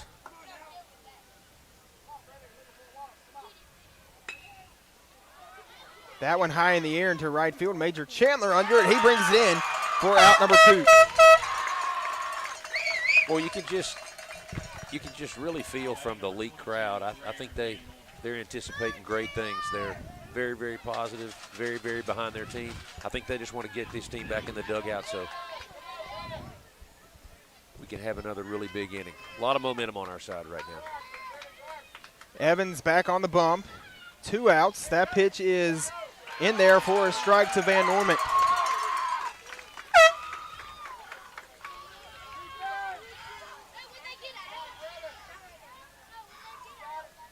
The 0-1 is swung on. It's high in the air, left field. Oh, Hatton here we go. finds it. Hatton brings it in for out number 3, and that'll do it for the top of the 6th Really inning. quick outs, Cooper. Rebels needed that one. That was huge. 11-10 heading into the bottom of the 6th. ASC still leads this one, but the Rebels are hot. We'll step aside and return with more coverage of Leake Academy baseball here on Boswell Media Sports. Dr. Brooke Bobo and his staff at Carthage Veterinary Clinic wish you and your animals the very best. They treat all animals, large or small, with the care you would want for a member of your family. Carthage Veterinary Clinic provide for your sick or injured animals and also offer grooming and boarding as well. Located on Highway 16, Carthage Veterinary Clinic is open Monday, Tuesday, Thursday, and Friday from 7:30 until 5:30, and Wednesday and Saturday from 7:30 till noon. West Side Body Shop says, let's face it, stuff happens.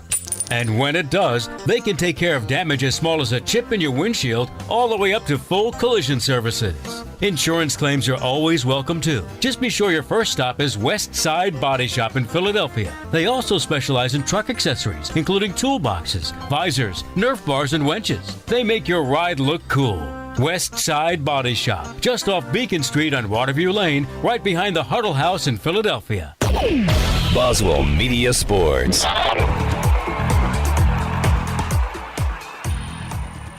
And we're back to start the bottom of the sixth inning. Leake Academy trails 11-10 in a one-run ball game. New pitcher in the game for ASC is going to be Dreer Van Norman. He's been center field most of this series, and he's coming in to pitch for the first time in the series right now. And it looks like Coach Schaefer has made his way onto the field for the first time. He's handing out some Powerade. Yes. Coach Morgan, now that he's warming up and we have a little bit of break from real baseball action, I'm going to pull a trivia question for you. Fans, answer in the YouTube comments if you're watching on the stream if you know the answer. This is baseball and Mississippi right here with a little bit of football mixed in too. There's been a small handful of guys, Kyler Murray, Patrick Mahomes, Jameis Winston, Russell Wilson, and Joe Mauer and Tommy White are some of the only players to be All-Americans in high school baseball and football. There's two more guys who are both from Mississippi to accomplish that. Can you name one, if not maybe two of them? All-Americans. In both baseball and football as high schoolers. Did Brett Favre play baseball? Brett Favre was not an All-American in that. I'll say these players are a lot more recent than you may think. Well, the one guy's the MAIS guy. Being a native Tennessean, that's right. There's a lot of Mississippi knowledge that I don't know. I'm going to step away from that question. We'll give some of our YouTube responders a chance. They're going to know a lot better than I will. Well, we'll bring you the answer in just a few minutes. Give hints along the way. We'll do it probably at the end of the inning when we get a nice break. It's Tanner Walsworth at the plate for Leake Academy in the sixth inning. Had bottom of the fifth still on there. Forgot to update that earlier. It is the bottom of the sixth inning, and it's a 2-0 count. The new pitcher is Dreer Van Norman. The 2-0 pitch is taken by Walsworth, and it's a strike. Well, he's got excellent velocity. I watched him warm up. Real pop on the fastball. Looks like he's got a little slider, a little hard breaking pitch. Hadn't really established a groove as far as staying around the zone yet. Walsworth sends that one high in the air. He throws his bat down. He's frustrated over that. Minton is going to be in center field now, and he brings that one in for out number one. You can't hit him a whole lot higher than that. He touched some clouds with that one for sure.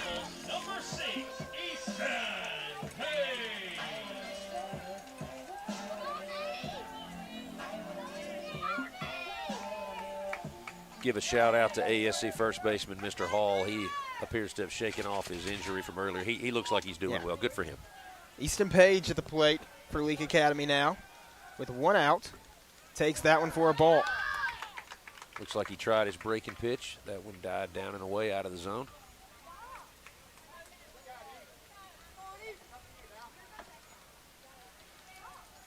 One 1-0 pitch upcoming. Page takes it. They call it a strike, and the count's 1-1.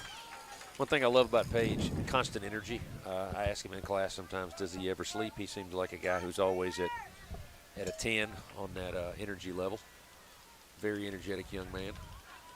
The count's 1-1. They need his energy right now, and he used the energy, grounds it over to third. Third baseman picks it up, throws to first. Hall stretches out to complete the out. A nice play there by Walsh. That was a long throw. I mean, that was basically bag to bag. Page was flying down the line. It's a good play by the defense. It was. Oh, my goodness. 2 outs. Major Chandler coming to the plate. He's in the 5 spot. The Rebels needing some things to go their way in the bottom of the South Group Insurance 6th inning.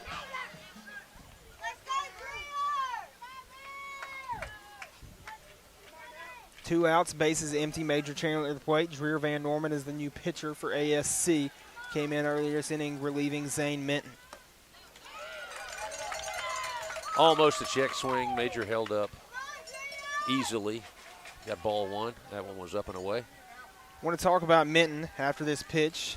Is that one smoked high in the air? Left field! Wow. That ball going! That ball going! That ball is out of here! You can kiss it goodbye! And we are tied at 11! Oh my goodness, it is loud! No-doubter. And Major's saluting the student section in right field, giving them the pump-up fist. No doubt about that one. That baby was gone. Oh my goodness! A 2-out solo shot to tie it at 11. 11 what? 11.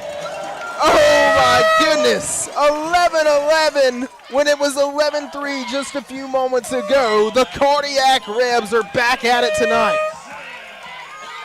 The air horns are going crazy. Coach, can you even hear me? I'm seeing a whole lot of red on this mixer over here. Goodness gracious. We got this group of young fellas in front of the table blasting those air horns. Yeah, there we go. Jackson Hatton at the dish now. Oh my goodness, this ball game, folks. A lot of very doubtful looks on some ASC faces. I'm looking down the line, looking at their crowd. That pitch will be ball 2. I was just about to walk you through those stat lines from Minton. He pitched 5 innings, 118 pitches, 10 runs off of 8 hits. He struck out 6. Hatton fouls that one off, and the count's 2-1. Excuse me, foul ball. Yeah, it's going to be 2-1. I was going to make my second attempt today to tell you about this epic burger eating contest Major was in with Gage Bennett years ago. We don't have time. We don't. The moment's too big. The moment is way too big. The 2-1 from Hatton is fouled off. Goes back to the road again. No cars in danger this time if you're just now tuning in. A car did get hit with a baseball earlier. David, were you here for that? We have David Elliston here. David, were you here when the car got hit by the foul ball? I don't think so. He says he wasn't here. Truly had a little bit of everything today. Yes, that would have been newsworthy in the Jackson area. The 2-2 pitch is swung on and missed, and Jackson Hatton strikes out. Coach, we are headed to the 7th inning, tied at 11. I wouldn't have it any other way. No matter what happens, this one's going to be awesome. This game has been awesome, as Coach Morgan says. We'll step aside and return with more coverage of Leake Academy baseball here on Boswell Media Sports.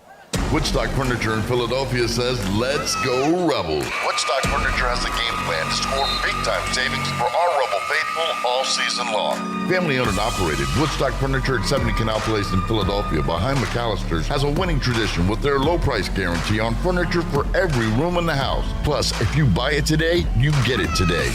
Woodstock Furniture at 70 Canal Place in Philadelphia loves the Rebels like the Rebels love to win. Sunrise over Neshoba County signals another hard-working day, and locals know just where to get the job done right. Neshoba County Co-op serves our community, supporting farmers, gardeners, and home growers with trusted supplies and friendly advice. From feed and seed to hardware and clothing, every aisle is filled with the essentials you use to make your living. Rooted in Mississippi traditions, the Neshoba County Co-op is proud to help your work flourish. Every season, every reason. Neshoba County Co-op, Philadelphia. Boswell Media Sports. It has been, I can't even think of the word to describe this game, Coach. Do you have any words? I guess I would just use the phrase more of the same. I mean, these kids did this 24 hours ago down in Liberty, and they clearly brought the same tenacity home. This is amazing. Rebels went into the bottom of the 5th down 11-3. They made it 11-10 after the bottom of the 5th, and then Major Chandler just hit a 2-out solo shot to make it 11-11, and we are in the Neshoba County Co-op 7th inning. Just breathe, Cooper. Just breathe.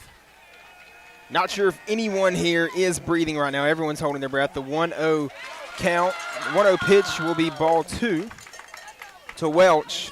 Welch, the 2-hole batter, and Coach number 3 for ASC is standing on deck. And that one's hit hard to Pelokas. Pelokas steps up, throws over to first. Page steps on first and gets the out. I think he stepped on first base twice. Yeah, he wanted to make sure the umpire saw that one. Zane Minton now at the dish. This kid has got to be exhausted. Oh my man. goodness. He's thrown 118 pitches tonight. He threw 80 on Tuesday. He hit a go-ahead 3-run homer yesterday, and he rips that one foul. Oh, yikes. It'll hit off the Rebel worded flag, not the Rebel flag. It's off the pole over there. There's a flag over there that says Rebels, and it just went right off of it. 11-11 in Game 3, the last game of the season. Man. That'll be ball one. We're going to tell you real quick in between pitches, Jerrion Ely and A.J. Brown was the answer to the trivia question. Two guys from Mississippi that were All-Americans in high school in baseball and football. The 1-1 pitch is smoked high in the air. That one will be fair.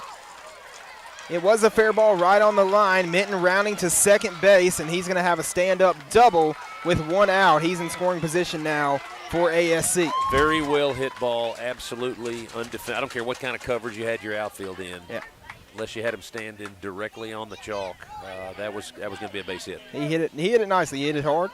Got just what he needed right there, and Ethan Andrews is going to have to be big for his team. He has played well tonight. Andrews is 2 for 4. He's had some timely hits. He has a lot of energy for his team as the catcher. He comes up in the biggest moment of his life.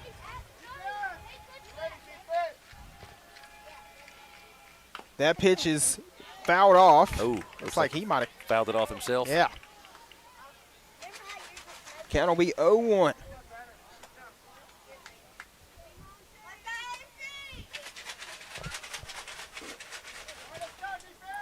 I think I hear more Dasani bottles filled with rocks behind me. That is an effective noisemaker. Oh, yeah, they've probably been making them in the middle of this game. The 0-1 pitch from Evans is outside. It's ball one.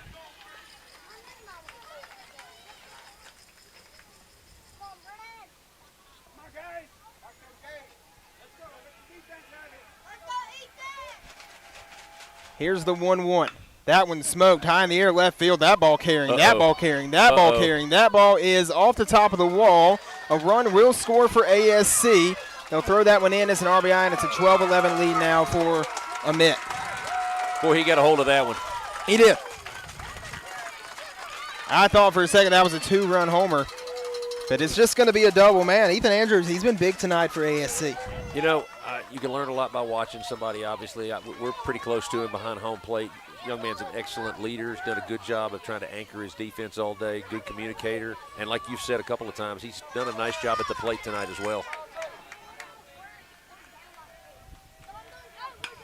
That one sent high in the air to left field. That ball carrying, and it is caught on the warning track by Jackson Hatton for out number 2. That was a nice catch. They were hitting the ball really far, Coach. Well, Hatton did a good job to track that one down.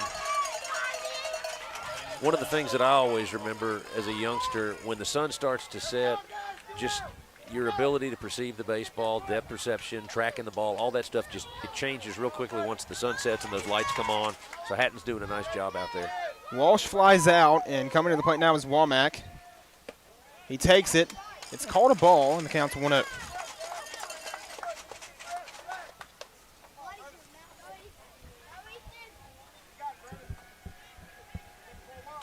Evans, the 1-0 pitch is swung on. It went right up the middle right, but Stovall dove. That one got away. They're sending him. Oh, there's going to be a play throw in. He falls, hits the ground, and there was no one covering third, and it was badly placed. He fell, and he really got out of that, man. You can't yell with these mics right here. I keep wanting to yell. Gage has made so many really nice plays behind home plate. Did a good job there to keep that throw in front of him. Keep that runner at third. Good play there. Hall coming to the plate for ASC with runners on first and third. Evans has thrown 47 pitches since coming in. It's a 1-run game, 12-11. ASC leads it. Once again, we got the 2 outs. We just need to get that third out before more damage is done. That pitch swung on. It will be a base hit. 1 run's going to score at least. They're probably going to try to score Andrews as well.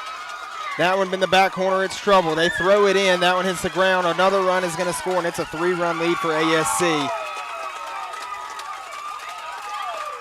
They lead at 14-11. That ASC crowd, for obvious reasons, is back to life. their team getting some timely hits and scoring a couple of really important runs. What a ball game this has been, Coach. I said it earlier, and I'm going to say it again after watching both of these teams this week in this series. I know there has to be a winner, but you hate for there to be a loser. Both teams very, very deserving of the stage they're on. I mean, it has been an incredible series. We are proud to have had coverage of it. They are going to bring in a courtesy runner, it seems. Trying to see the number right there. It is number 11. Let me get that name for you.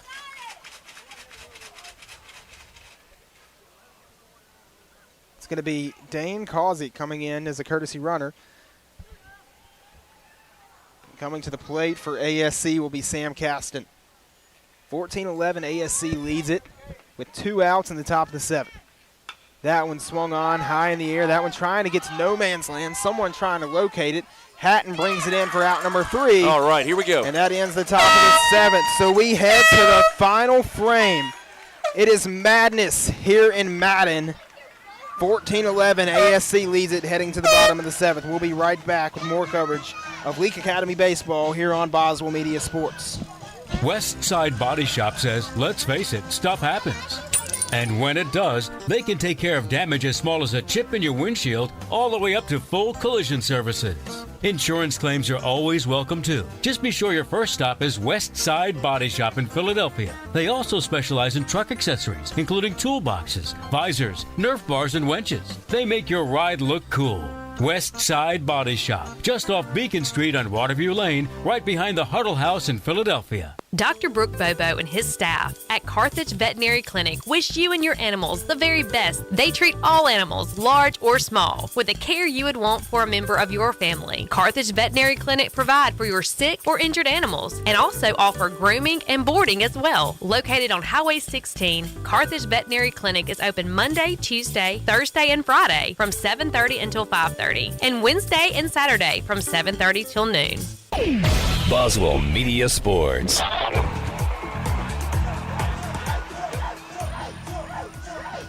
Dreer Van Norman is the guy that ASC is counting on here. It's 14-11. ASC just scored 3 runs at the top of the 7th. We've had some Madden magic tonight. Coach, it's the final frame. 3 outs to go. 3 runs are needed at least. I just amazed myself. You know what? I've been away from baseball for years, but played hundreds and hundreds and hundreds of games as a kid. You know what I just got up and got? What? I got my 7th inning stretch. You got your 7th inning stretch? It was like instinctive. My body knew I needed to get up. I looked at the scoreboard and I thought, yep. So I'm loosey-goosey, ready to go. How about you? I am ready to go. This crowd looks ready to go. Let's go, Leake. Sweeney ready to go. 7, 8, 9. Sweeney, Palokas, Evans due up for the Leake Academy Rebels. Van Norman fires that pitch, and it's going to be fouled off. Ouch. Ball caromed back in, almost struck Gage on the ASC catcher rather on the foot. Count will be 0-1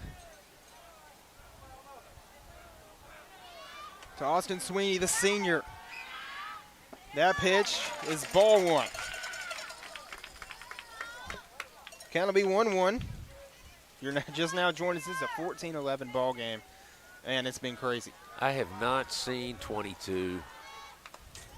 I've not seen him throw his breaking pitch for a strike yet. I would almost sit on fastball here and make him throw that breaking pitch for a strike before I would offer it. It counts 1 and 2. 1-2 count. We saw a breaking ball from Van Norman in the warm-ups.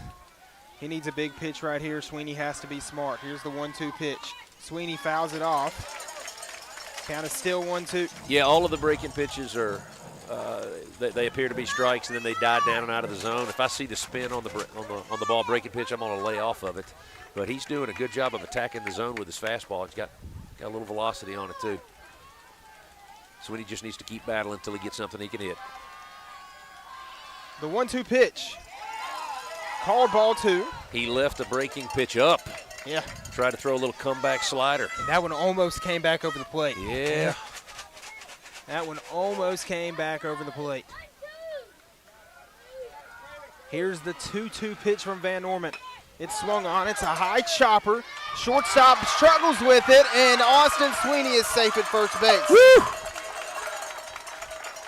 Even if he made a clean play on that, that was going to, because of the slow rolling nature of that ground, that was going to be tough to make a play on.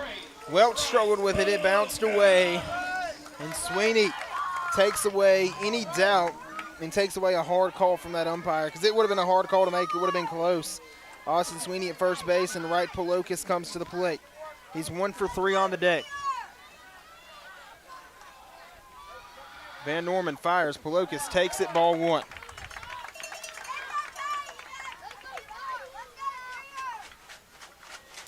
This Madden crowd hanging on every pitch. The 1-0 is ball 2. 2-2 is frustrated for ASC. I think he thought that one caught the corner. It did not, and the count's 2-0. 2-0 pitch upcoming. That one swung on by Polokis. It's a hard hit ball. They're going to try to turn 2. They turn 1. They throw it over to first. Are unable to turn 2, but they take care of the lead runner, Sweeney. Rebels did not want that. Credit Polokis for hustling down the line, keeping him out of the double play. Brendan Evans will be at the dish as the 9-hole hitter. He's going to show bunt. Not sure if he will bunt, but each time, like we said, he's going to show bunt, try to throw off that pitcher. And it'll be interesting to see what happens. These two teams have absolutely put on a show. It reminds me of the first Rocky movie at the end of the fight. That one's hit straight to Walsh. He flips to second. That is the second out. Okay. And the Rebels are down to their last out. ASC an out away from being state champions. Yeah, both of these contenders, just heavy blow after heavy blow. Both of these crowds have really hung in there. 7th inning brought to you by Neshoba County Co-op, and we're in the bottom half of it with 2 outs. Good news, we are at the top of our lineup. That is something the Rebels would like. Van Norman needing to be big, Warren needing to be bigger. Warren lifts that one up into left field. That one's trouble. Will fall for a base hit. That one going and heading to third base. Oh my goodness, we're gonna have a close play, but there's runners on second and third now for Caden Stovall to come to the plate. Gage Warren coming up big for Leake Academy. So the 2 runners, not that they're meaningless, but they're kind of meaningless. Stovall coming to the plate does represent the tie and run. He's the important guy. Base runners can be real smart, just not run into outs. Van Norman needing to be big. Come on, Dreer chance coming from ASC. Big moment for Stovall to be sure. The pitch to Stovall. Stovall lifts it up, fouls it off out of play. ASC doing a good job of attacking the inner half of the plate. A lot of these Leake hitters. The first offering was an inside fastball. Stovall fought off. Here's the 0-1 upcoming. Van Norman fires it. It'll be inside for ball 1. Sticking with the inner half. I don't know if this is just scouting or if they're setting him up for something. Catcher going back to that inner half of the plate. The 1-1 is fouled off right back towards us, and the Rebels are down to their last strike. 1 ball, 2 strikes, 2 outs, and a 3-run game. All the camera phones out on the ASC side. Dreer Van Norman set to fire the 1-2 pitch. Here it is. That one gets away, and smartly, Brendan Evans going to stay put at third base, and the count's 2-2. Inside fastball, inside fastball, inside fastball, and he went with the slider low and away and in the dirt there. A lot of tension right here. Everyone on the edge of their seats. I think everyone in here also is about to throw up. Counts 2-2, the pitch. Stovall swings and misses. ASC wins the state championship on a strikeout, and Leake Academy comes up short. There's a dog pile on Dreer Van Norman. ASC wins the Division II title, 14-11 in Game 7 here in Madden. What a game it was. Leake came back, made it an 11-11 game after trailing 11-3, and then in the top of the 7th, ASC puts up 3 runs and then shuts down the Rebels in the bottom of the 7th to win it 14-11 here in Game 3. What a game it was, Coach. I'm stunned. Hats off to both clubs. I love our team. I love our passion, our resilience, our response to backs against the wall all year. We didn't disappoint today at all. The guys fought their tails off. They left it all out there on the field. Yeah. That'll do it for this game. We're going to step aside, and we're going to put the camera on as Leake Academy Rebels will get medals and a second-place trophy. We want to have that for you as those guys get recognized. And we're going to step aside, play a commercial, come back with a little post-game recap for the Carthage Veterinary Clinic post-game show. We'll be right back for that in just a few. Build your barn with Ozark Ag from the ground up. Expanding your poultry operation is simple and fast when you turn to the poultry pros that you'll find at Ozark Ag. They're your go-to partner for poultry barn construction. So let's check that checklist, shall we? Full service design and build? Check. Equipment installation? Check. And service that lasts long after the barn is finished? Check. And by the way, this just in? Check. Build strong together. Call or go by to get started. Ozark Ag, Highway 16, Carthage. Quality care close to home. When it comes to health care, nothing beats the comfort of quality care right in your community. At Baptist Memorial League, we understand your family's health is a top priority. That's why we now offer care at 3 locations. Visit us at Baptist Primary Care Carthage, Baptist Family Medicine Sebastopol, or Baptist Primary Care Walnut Grove. Our dedicated providers are here to ensure you and your loved ones receive the care you deserve. Whether you need to schedule an appointment or prefer the flexibility of a walk-in, we are ready to assist you. Baptist Leake, making your health care our #1 priority. Leake County Co-op, your friends in your community committed to you. Supplying everything you need for garden planting, yard growing, and keeping the animals fed and healthy. Your Leake County Co-op is ready for spring, so now you can be too. They have ferns and blooming plants arriving daily and all the equipment you need for the farm animals. While you're porch sitting, be sure you have one of our Corinthian bells singing in the wind to you. Leake County Co-op, your friends in your community, committed to you. Highway 16, Carthage. Carthage. Dr. Brooke Bobo and his staff at Carthage Veterinary Clinic wish you and your animals the very best. They treat all animals, large or small, with the care you would want for a member of your family. Carthage Veterinary Clinic provide for your sick or injured animals and also offer grooming and boarding as well. Located on Highway 16, Carthage Veterinary Clinic is open Monday, Tuesday, Thursday, and Friday from 7:30 until 5:30, and Wednesday and Saturday from 7:30 till noon. Boswell Media Sports. We're back for the Carthage Veterinary Clinic post-game show, and Coach Morgan, it was a heartbreaker here in Madden tonight. So many things over the last 3 hours of baseball. Haymaker after haymaker by both teams. Looked like it was going to be a relatively low-scoring affair early on. And then the fireworks began, and it looked like we were down for the count. It was 11-3 on a Major Chandler home run, come all the way back and tie the game. Now, ladies and gentlemen, for the trophy presentation, I'll pause for the trophy presentations real quickly. D2 runner-up team, that is your Leake Academy Rebels. Leake Academy receiving medals and the runner-up trophy. Excellent season, excellent job by the coaching staff. Gutsy performances by all these players for sure. Great season. It was a great season, D. Just coming up short. They're going to present the trophy now to ASC.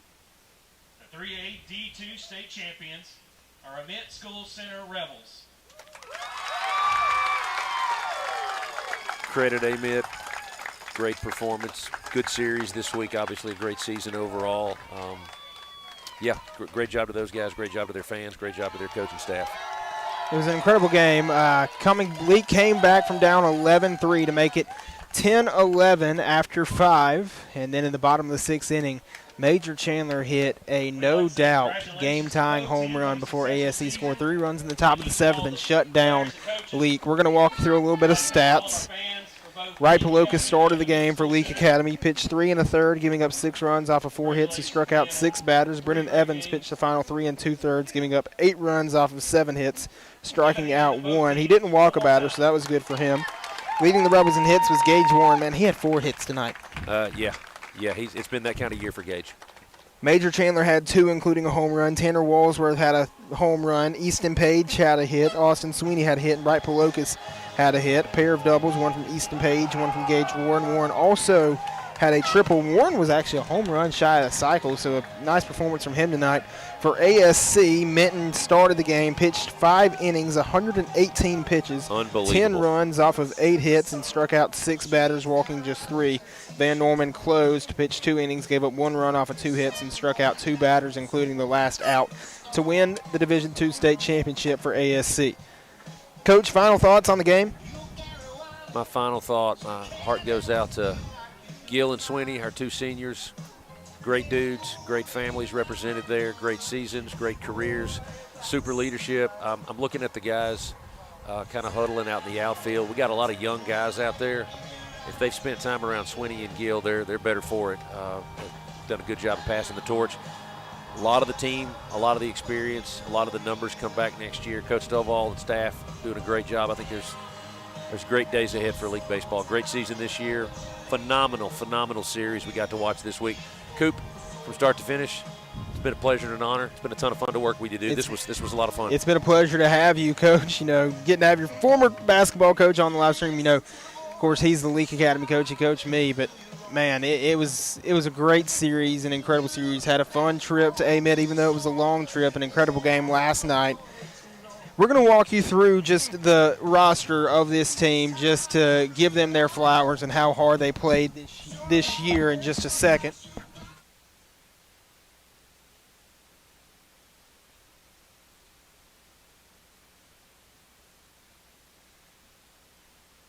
That roster for you, just to give them their flowers. Caden Stovall, Will Garner, Cullen Manuel, Tanner Walsworth, Easton Page, Austin Sweeney, Wright Palokas, Lawson Stovall, Jackson Hatton, Quentin Boykin, Gage Warren, Brennan Evans, Haverson Middleton, Max Palokas, Joey Saki, Boston Tubby, Will Bobo, Joshua Donovan, Major Chandler, Will Watkins, and Jeremy Sessoms. And also, of course, the coaching staff, assistant coaches, Brent Page and Charlie Schaefer, and head coach Turk Stovall. Thank y'all for tuning in this year to the Boswell Media Sports video streams, where we've covered Leake Academy baseball this year, covered Leake Academy football, covered baseball this year, and basketball as well. This will end the sports season for Boswell Media Sports and Leake Academy live streams for this school year. We thank you for all your support this year and tuning in and supporting the Leake Academy Rebels and Boswell Media Sports. Good night from Madden, where the Rebels drop it 14-11 in the state championship. I want to give a shout out to Billy Steen in the studio, of course, all the hard work that he does. Coach Morgan for being on color commentary these last 2 games. I want to shout out Donald Bain, who has helped tremendously in the start of the year, being the studio producer. Breck Riley for all the help. We've had some technical difficulties where I've been able to text him. Everyone on the Boswell Media Sports team for this season. Leake Academy drops 14-11 in the state championship game, Game 3, here in Madden. Thanks for tuning in. Thanks for watching. Thanks for listening. Thank you for your support. I'm Cooper Sanders saying good night, grace and peace. And for the last time in the 25-26 school year, go Rebels.